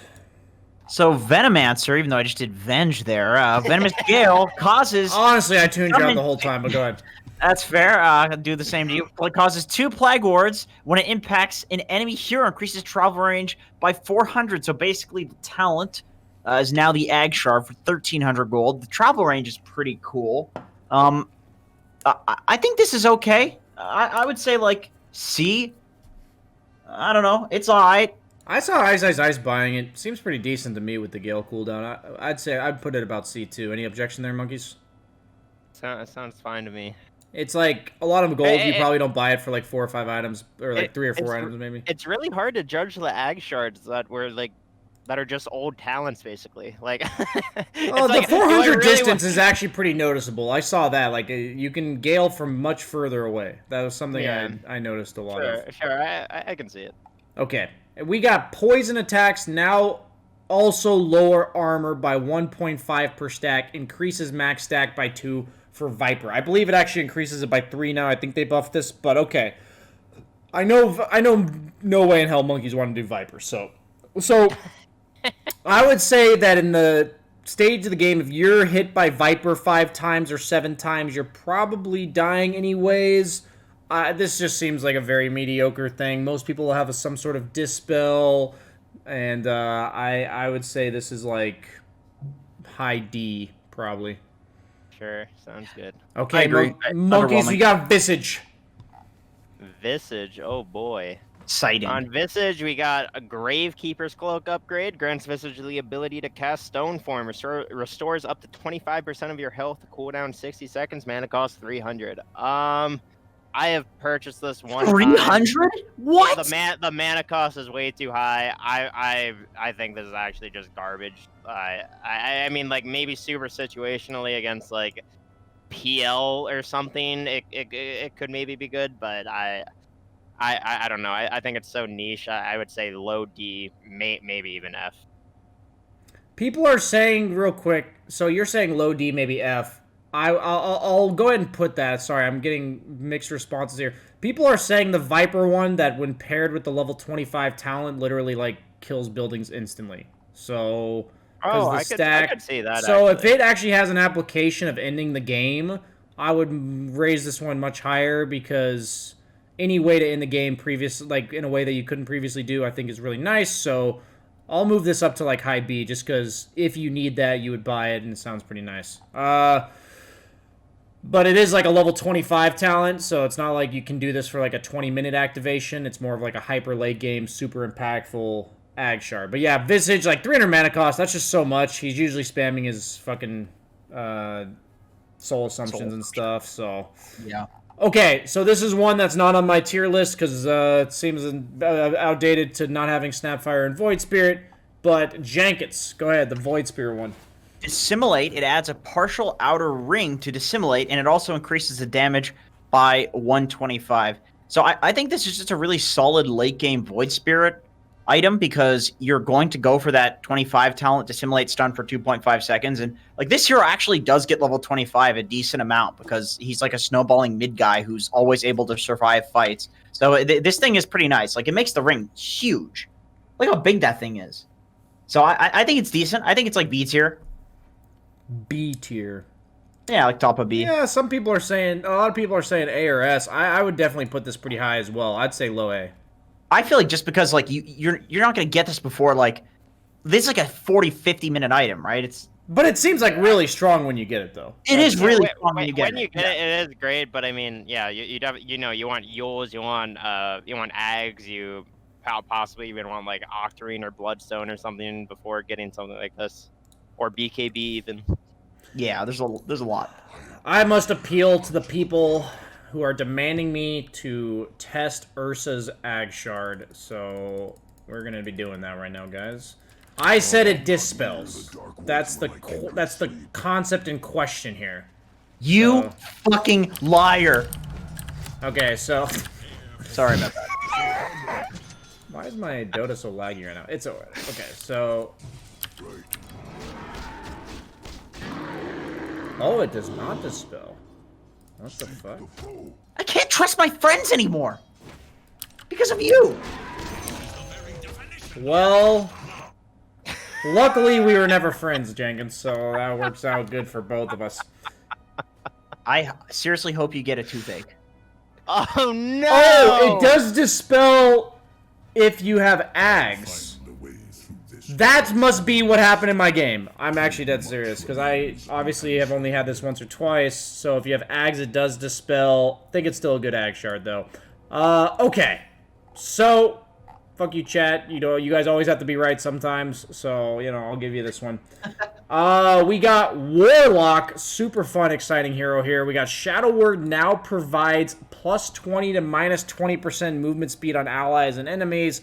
I'm going to put this one at a massive big D, because you just don't ever... Like, there's so many impactful items for Warlock, and this just... Slow. What? That's just a big slow. Looks real nice there. I don't even know what you're talking about. Okay. I was doing sarcasm there for a second. Okay, gotcha. Yeah, the big 20% slow. Totally. Yeah. So I will take Weaver because he's a carry, and I'm doing my best to carry this fucking tier list thing. We got Weaver's Ag Shard that says causes the swarm to latch onto and reveal invisible units, causing Geminate attack to also launch an extra attack onto other enemies within 1200 range of the attack target that have beetles attached to them, reduces the cooldown of swarm by 4 seconds. It doesn't even... So, oh, wait, no, never mind. I would say that this Ag Shard would be something you buy almost every game if it just had the detection portion of it. So, like, that alone would put it at, like, low B if I had just had the detection portion. Because if you guys don't know, before this, the only way to really get rid of Weaver's bugs was just, like, a Shadow Blade or a Glimmer Cape. Like, that's really the only way to get rid of them. In the late game, you have to hit this shit 6 times. Like, it ain't happening most times. Most heroes can't do that. So, I would put this at, like, bottom of S tier. Like, I think this shit's really good. This is nutty for sure. Yeah, so I think this makes Weaver actually able to possibly scale like a lot of these other like hyper carries because you can just kill the entire enemy team. I think this Ag Shard like single-handedly made Weaver like a meta hero basically. Yeah. okay, yeah. I felt like this one changed his late game drastically, and the fact that you just can't remove bugs anymore with any other way than actually hitting them makes this like really fucking good. Okay, Jenkins, we got Wind Ranger. Yeah, of course, Wind Ranger. This one's actually pretty fun, but I think probably pretty useless. Power Shot now becomes global, but only hits heroes beyond its default range. Max 1 hero. Impacted heroes are killed if they're under 13%. So it's like an epic skill shot sort of thing. I'm usually like the Tranquil Boots guy sitting in base, just getting fucking poked by this thing across the map. And it's like moderately annoying, but then I'm just thinking like, oh, I'm glad this idiot wasted 1,400 gold on that thing. Yeah, I remember me, you, and Nushan were playing a pub together. Running around, and we just get beat by a power shot randomly. We're just like, where'd that come from? It's like living with a toddler and like stepping on Legos. We were just healed to full, like just for passive regen. So yeah. Like, we just didn't care. It's like when you haven't like vacuumed your floor in a while and you sometimes step on like old food and it hurts your foot. It's like, well, that's minorly inconvenient. Yeah, we'll go ahead and like D tier this thing. I have to believe the vision aspect of it is probably way better than D tier. I'll give it like bottom of C tier. Like, Power Shot's expensive though. It's a problem. The fact that it gives vision, I'm giving it a C tier. You can like scout Roche and shit with it. I'm giving it C tier. Sure. Okay. You guys aren't talking about the crucial things in Dota. I understand you guys don't think about this stuff, but that's okay. We got Winter Wyvern Monkeys. All right, on Wyvern we got Cold Embrace upgrade. When Cold Embrace ends, a Splinter Blast goes off at that location, hitting enemies within 1,200 range. I feel like that's just a very meh upgrade, especially for 1,400 gold. You're like almost never even gonna get to this on Wyvern. I would say D tier at like best. I thought this was like straight up F, personally. Yeah. I said at best. I'm down for F. Monkeys. I'm down for that too. Okay, F in chat for Winter Wyvern, guys. Witch Doctor gets the Voodoo Switcheroo new ability, turns you into a Death Ward for 2 seconds. Your Death Ward attacks a bit slower, but you are hidden and invulnerable during this time. Yeah, I'd put this one at like a solid A. Like it's just like it's like a Ghost Scepter, but instead of being immune to physical, you're just immune to everything. And I think on any support, having a bit of survivability that also offers a bit of damage seems really nice to me. So it's not amazing, but can I stop opening paint? But dude, I don't know, man. You can dodge shit with it. I saw who is it? Steel Borko. He dodged the Phoenix or the Phoenix Egg explosion that like stuns by just using this because he becomes invulnerable. So you want to put it higher than low A, like high A? Wait, we're going. Yeah. I think it's actually like super solid, man. So really S or what are you thinking here, buddy? I would say high A, maybe low S. I think this is a super good. I'm down with low S because I feel like if you're playing Witch Doctor, you're getting this thing like 100%. I've seen it purchased very often. Yes. Yeah, you're getting this. And it's not like a meme when it's purchased. It's like actually super annoying that he just goes away for 2 seconds. So. Yeah. Like not being able to kill a Witch Doctor sucks, man. It sucks. Yeah. So. Yeah, that's a very killable guy usually. So. Feels not so good. I didn't realize there was also a Wraith King icon, so Skeleton King is officially Snapfire, which we gave like mid-tier A, so we'll go and put that up there. Skeleton King is Snapfire, same idea, they both start with S. So we got Wraith King as our next one. That hero is a carry, so I will once again do it, and I would put this one at a solid S, or solid A, excuse me. It's like the same thing as Bane as well as PA. It's like you dealing with a counter who burns your mana, you buy it, otherwise you don't. When you need it, it's really good, and when you don't need it, you never buy it. So, any objections there? Nope. Okay. That sounds about right. Sounds good to me. Actually, I'll put it more top of it here. So, as we talked about, Jenkins, you don't know too much about the alphabet, but Z, pretty late in the alphabet, go ahead and wrap us up with Zeus's Static Field Ag Shard. This is true. We're going to go ahead and wrap it up here with the Zeus Aghanim Shard Static Field coming out. This gives them a heavenly jump, shocking the closest visible enemy, prioritizing heroes, of course, within 2,000 range, dealing static field damage to them, and reducing their movement speed by 100% for 2.5 seconds. If Zeus was moving forward, he will jump towards that direction, just like Mario jumps on a motherfucking Goomba in Super Mario Bros. 3. Cooldown 14, mana cost 100. This shit fucking bangs. It's solid. Throw the shit in C tier, high C tier. This is a 4-star.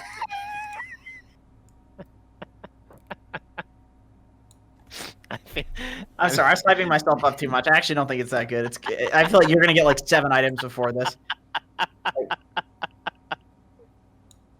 I just wanted to hype up the last one there. Just got so excited. I mean,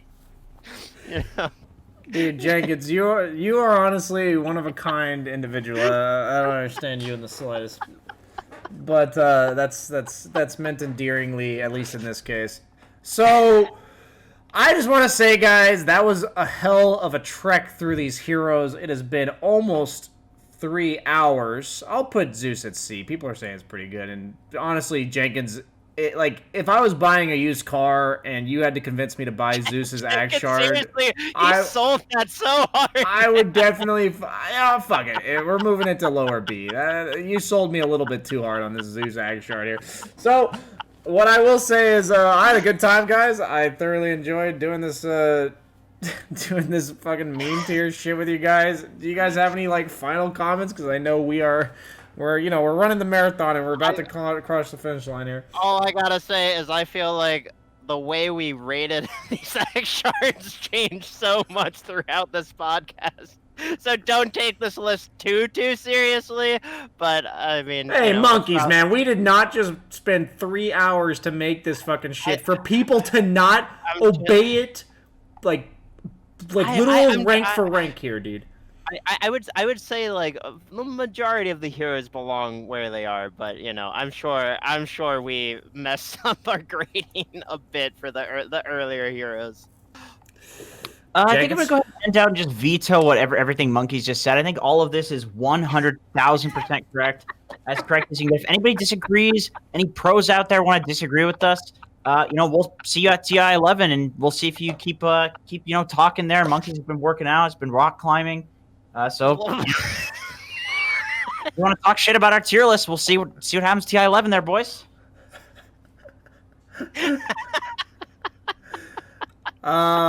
Yeah, so this will be going up on YouTube, guys, in case you missed any of it and you want to watch it again. Thanks again, Jenkins, for joining us. Just in case, wait, what's your YouTube title or YouTube channel name there, Jenkins? It's youtube.com/c/Jenkins69. Is that actually true? Yes. You've asked me that before.